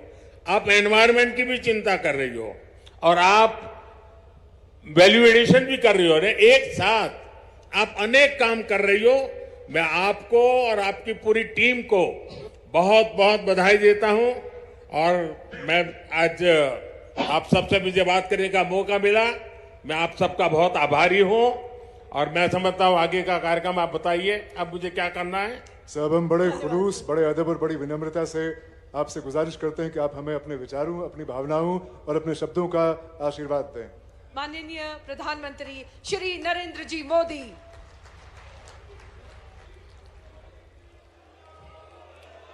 जम्मू कश्मीर के लेफ्टिनेंट गवर्नर श्रीमान मनोज सिन्हा जी,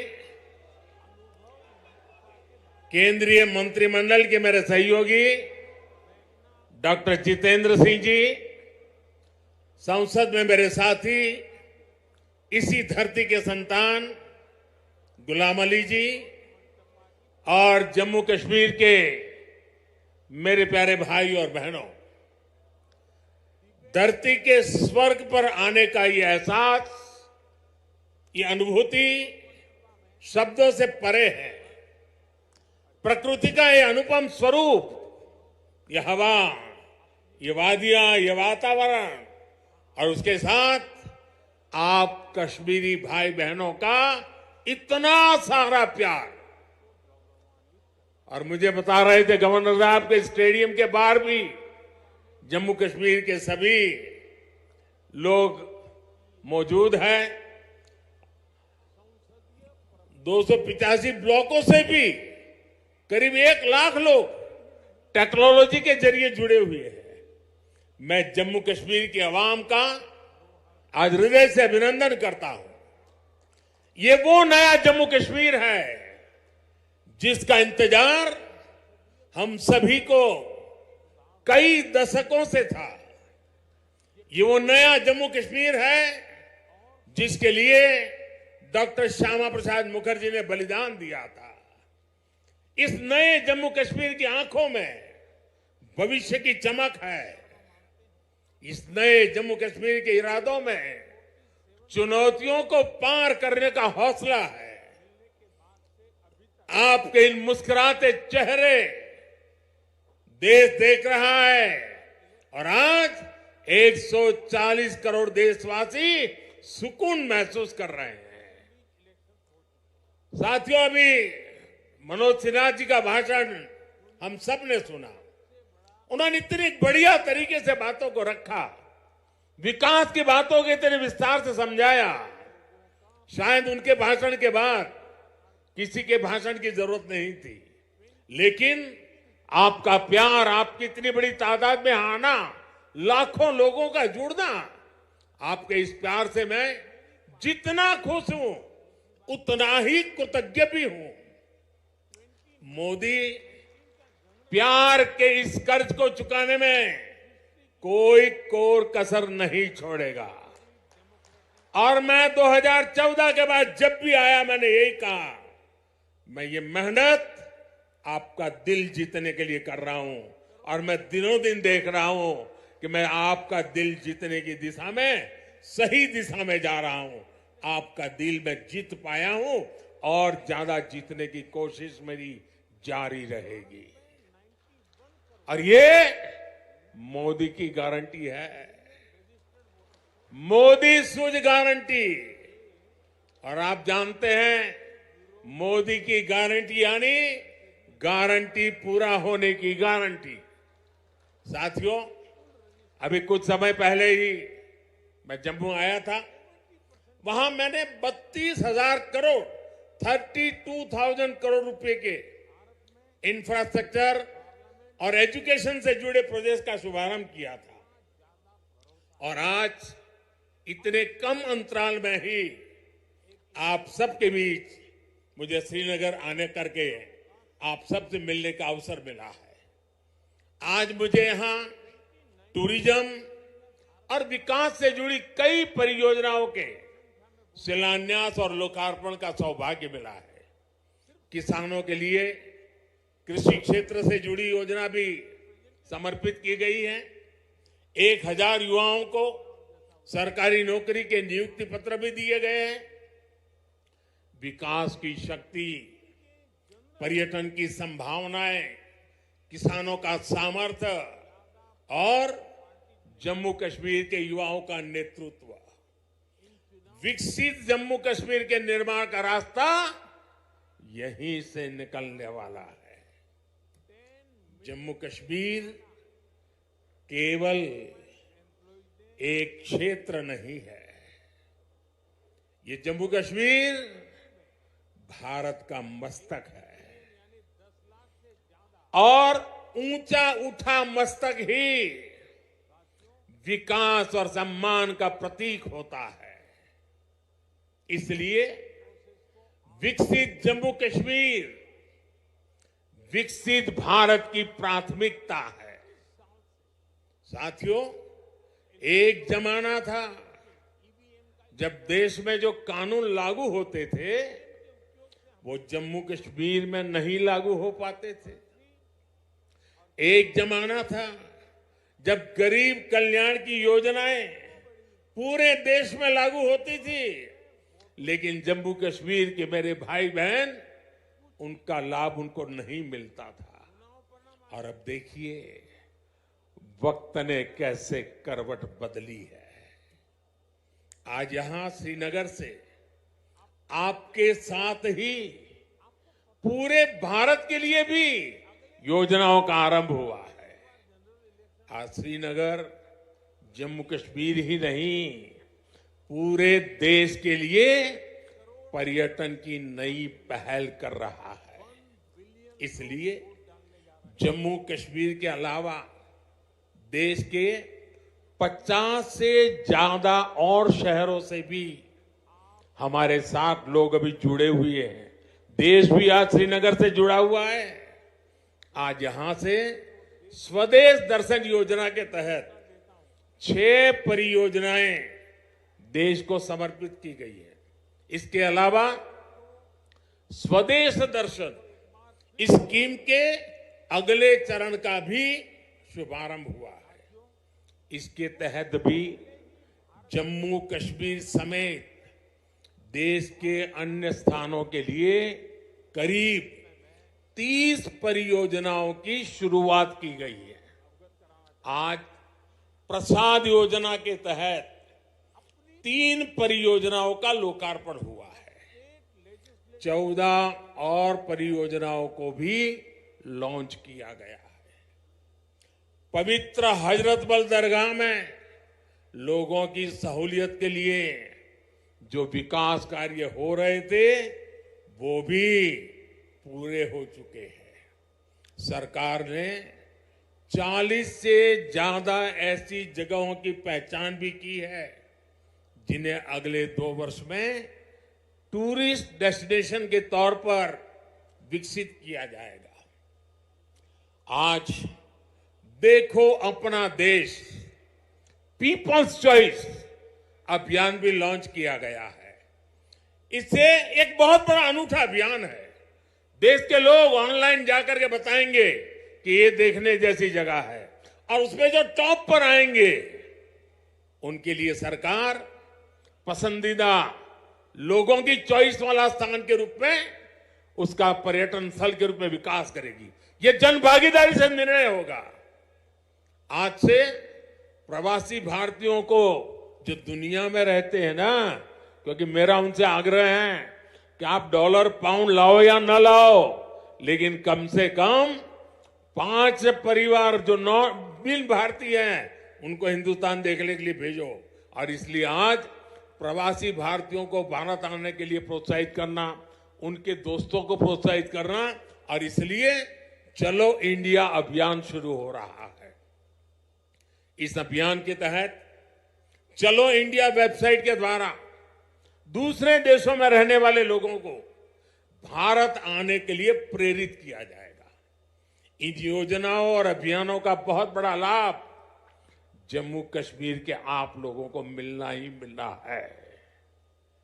और मैं तो आपको मालूम है एक और मकसद लेके काम कर रहा हूं।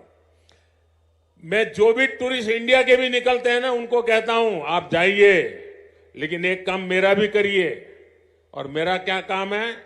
मैं उनको कहता हूं कि आप यात्रा का जो टोटल बजट होगा उसमें से कम 5-10% बजट आप जहां जाते हैं वहां से लोकल कोई न कोई चीजें खरीदे, ताकि वहां के लोगों को आय हो, उनका रोजगार बढ़े, और तभी टूरिज्म बढ़ता है। सिर्फ आए देखे चले गए नहीं चलेगा। आपको 5%, 10% कुछ खरीदना चाहिए। आज मैंने भी खरीदा। श्रीनगर आए, एक बढ़िया चीज देखी, मन कर गया, मैंने भी ले लिया। और इसलिए मैं इसके साथ इकोनॉमी का बड़ा मजबूत बनाना चाहता हूं। साथियों, इन योजनाओं से यहां पर्यटन उद्योगों का भी विकास होगा, रोजगार के नए अवसर होंगे। मैं जम्मू कश्मीर के मेरे भाई बहनों को इन विकास कार्यों के लिए बधाई देता हूं। और अब मैं एक नए क्षेत्र के लिए आपको आह्वान करता हूं। जैसे फिल्म शूटिंग के लिए ये क्षेत्र बड़ा पसंदीदा क्षेत्र रहा है। अब मेरा मिशन है वेड इन इंडिया, शादी हिंदुस्तान में करो। हिंदुस्तान के बाहर जो शादी करने के लिए अनाप शनाप रुपये डॉलर खर्च करके लोग आते हैं, जी नहीं, वेड इन इंडिया। अब कश्मीर और जम्मू के लोग, हमारे श्रीनगर के लोग, अब हमें वेड इन इंडिया के लिए लोगों को शादी के लिए यहां आने का मन कर जाए और यहां के पर बुकिंग करे, यहां 3 दिन 4 दिन बारात लेकर के आए, धूमधाम से खर्चा करे, यहां के लोगों को रोजी रोटी मिलेगी। उस अभियान को भी मैं बल दे रहा हूं। और साथियों, जब इरादे नेक हो, संकल्प को सिद्ध करने का जज्बा हो, तो फिर नतीजे भी मिलते हैं।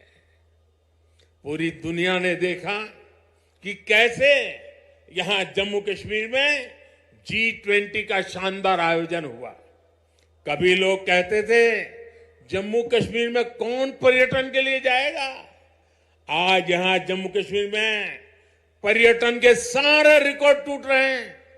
अकेले 2023 में ही 2 करोड़ से ज्यादा पर्यटक यहां आए हैं।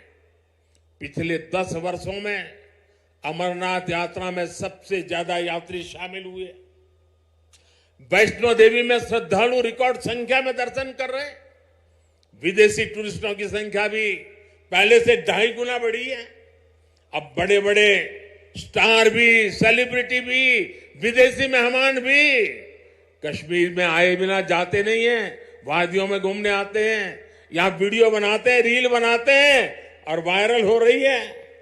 साथियों, जम्मू कश्मीर में पर्यटन के साथ ही कृषि और कृषि उत्पादों की बहुत बड़ी ताकत है। जम्मू कश्मीर की केसर, जम्मू कश्मीर के सेब, जम्मू कश्मीर के मेवे, जम्मू कश्मीरी चेरी, जम्मू कश्मीरी अपने आप में इतना ही बड़ा ब्रांड है। अब कृषि विकास कार्यक्रम से ये क्षेत्र और मजबूत होगा। 5,000 करोड़ रुपए के इस कार्यक्रम से अगले 5 वर्षों में जम्मू कश्मीर के कृषि सेक्टर में अभूतपूर्व विकास होगा।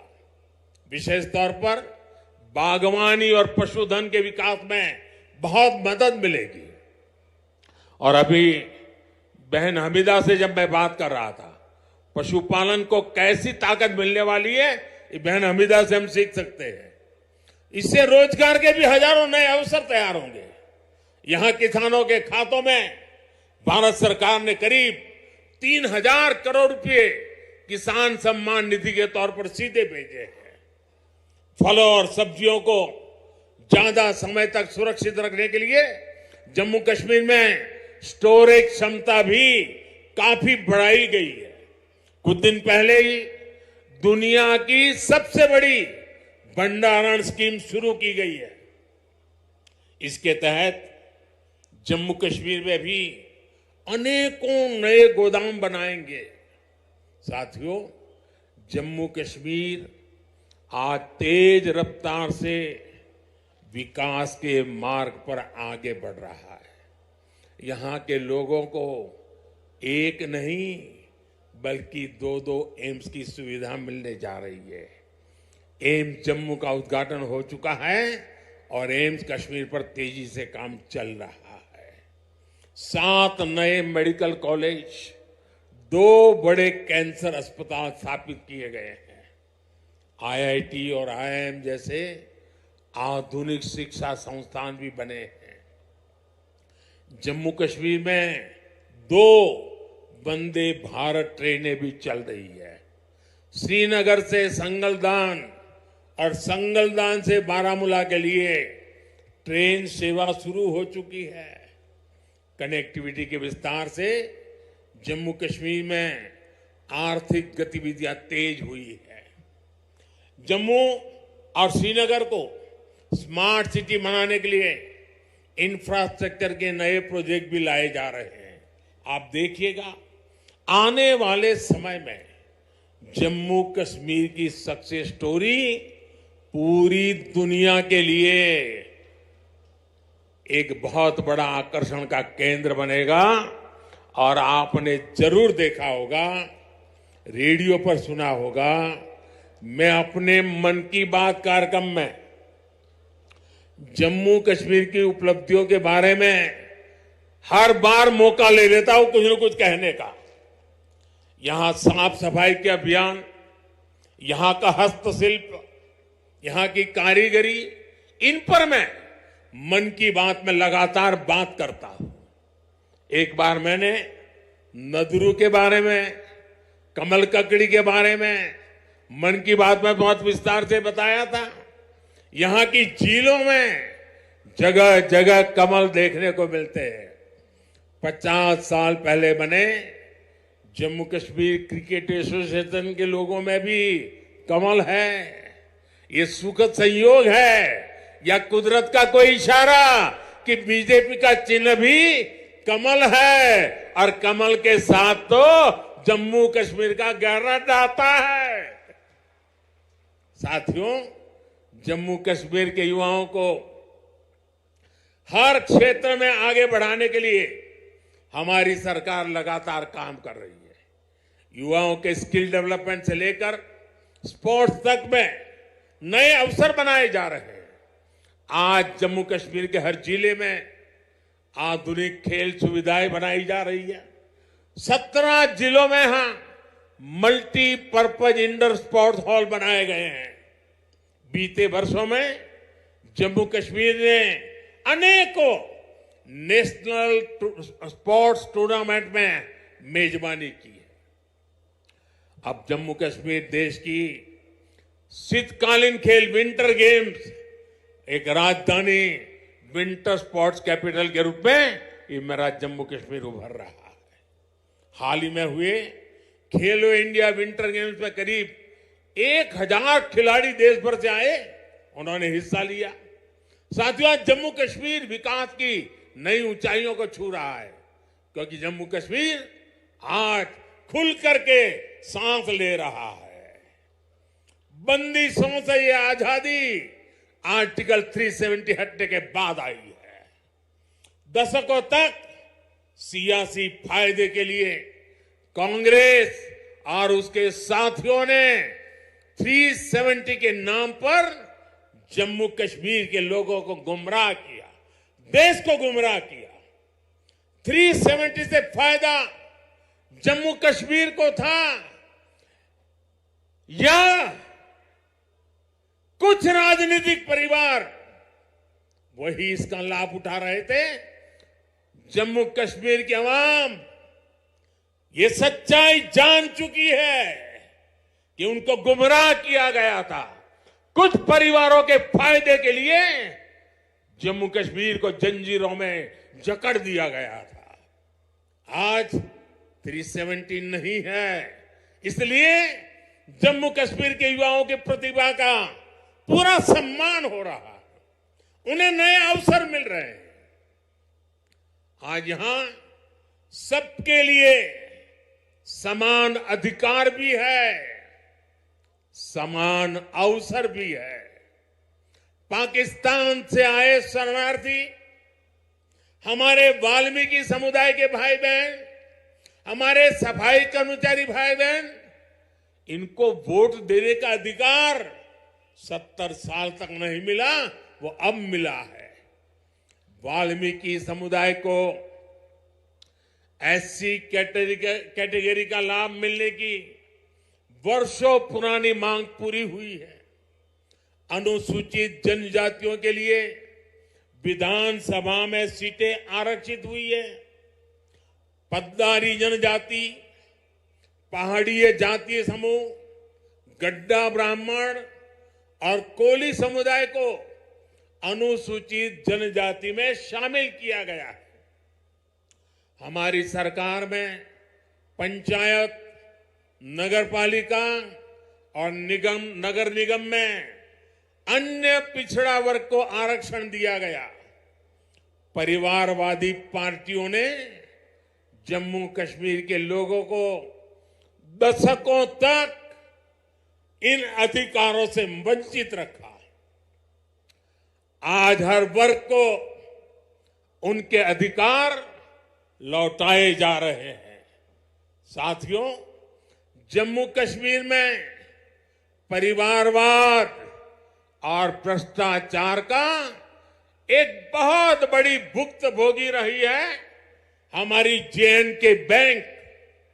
इस बैंक को तबाह करने में यहां की पहले की सरकारों ने कोई कोर कसर बाकी नहीं छोड़ी थी। बैंक में अपने नाते रिश्तेदारों और भाई भतीजों को भरकर इन परिवारवादियों ने बैंक की कमर तोड़ दी थी। मिसमैनेजमेंट की वजह से बैंक इतना घाटे में गया था कि आप सभी के हजारों करोड़ रुपए डूब जाने का खतरा था। कश्मीर के गरीब आदमी का पैसा था, मेहनतकश इंसान का पैसा था, आप मेरे भाई बहनों का पैसा था, वो डूबने जा रहा था। जे.एंड.के बैंक को बचाने के लिए हमारी सरकार ने एक के बाद एक रिफॉर्म किए। बैंक को 1000 करोड़ रुपए की मदद देना भी तय किया। जे.एंड.के बैंक में जो गलत तरीके से भर्तियां हुई थी, उनके खिलाफ भी हमने सख्त कार्रवाई की। आज भी एंटी करप्शन ब्यूरो ऐसी हजारों भर्तियों की जांच कर रही है। बीते 5 साल में जम्मू कश्मीर के हजारों नौजवानों को पूरी पारदर्शिता के साथ बैंक में नौकरी मिली है। सरकार के निरंतर प्रयासों से आज जे.एंड.के बैंक फिर से मजबूत हो गई है। इस बैंक का मुनाफा, जो डूबने वाली बैंक थी, ये मोदी की गारंटी देखिए, डूबने वाली बैंक थी, आज उसका मुनाफा 1700 करोड़ रुपए तक पहुंच रहा है। ये आपका पैसा है, आपके हक का पैसा है। मोदी तो चौकीदार बन के बैठा है। 5 साल पहले बैंक का बिजनेस 1.25 लाख करोड़ रुपए में सिमट गया था, सिर्फ 1.25 लाख करोड़। अब बैंक का बिजनेस 2.25 लाख करोड़ रुपए क्रॉस कर चुका है। 5 साल पहले बैंक में डिपॉजिट भी 80,000 करोड़ रुपए से कम हो गए थे, यानी लगभग अब 2 गुना होने जा रहा है। अब बैंक में लोगों के डिपॉजिट भी 1.25 लाख करोड़ रुपए को पार कर गए हैं। 5 साल पहले बैंक का एनपीए 11% को भी पार कर गया था। अब ये भी कम होते होते होते 5% के नीचे आ गया है। पिछले 5 साल में जे.एंड.के बैंक के शेयरों की कीमत में भी करीब करीब 12 गुना वृद्धि हुई है। बैंक के शेयर की जो कीमत 12 रुपये तक गिर गई थी, वो अब 140 रुपये के आसपास पहुंच गई है। जब ईमानदार सरकार होती है, नियत जनता की भलाई होती है, तो हर मुश्किल से जनता को निकाला जा सकता है। साथियों, आजादी के बाद जम्मू कश्मीर परिवारवादी राजनीति का सबसे प्रमुख शिकार हुआ था। आज देश के विकास से परेशान होकर, जम्मू कश्मीर के विकास से परेशान होकर परिवारवादी लोग मुझ पर व्यक्तिगत हमले कर रहे हैं। ये लोग कह रहे हैं कि मोदी का कोई परिवार नहीं है, लेकिन इन्हें देश इनको करारा जवाब दे रहा है। देश के लोग हर कोने में कह रहे हैं, मैं हूं मोदी का परिवार, मैं हूं मोदी का परिवार। मैंने जम्मू कश्मीर को भी हमेशा अपना परिवार माना है। परिवार के लोग दिल में रहते हैं, मन में रहते हैं। इसलिए कश्मीरियों के दिल में भी यही है कि मैं हूं मोदी का परिवार, मैं हूं मोदी का परिवार। मोदी अपने परिवार को विश्वास देकर जा रहा है कि जम्मू कश्मीर के विकास का यह अभियान किसी कीमत पर नहीं रुकेगा। अगले 5 वर्षों में जम्मू कश्मीर और तेजी से विकास करेगा। साथियों, कुछ ही दिनों में अमन और इबादत का महीना रमजान शुरू होने जा रहा है। मैं जम्मू कश्मीर की धरती से पूरे देश को इस पवित्र महीने की अग्रिम शुभकामनाएं देता हूं। रमजान के महीने से हर किसी को शांति और सौहार्द का संदेश मिले, यही मेरी कामना है। और मेरे साथियों, ये भूमि तो आदि शंकराचार्य की तपोभूमि रही है और कल महाशिवरात्रि है। मैं आपको भी और सभी देशवासियों को भी महाशिवरात्रि के पावन पर्व की अनेक अनेक शुभकामनाएं देता हूं। मैं फिर एक बार आज की इन परियोजनाओं के लिए आप सबको बहुत बहुत बधाई देता हूं और फिर एक बार लाखों की तादाद में जम्मू कश्मीर में आप लोगों के बीच आना, आपका प्यार, आपका आशीर्वाद लेना, ये मेरे लिए बहुत बड़ा सौभाग्य है। बहुत बहुत धन्यवाद।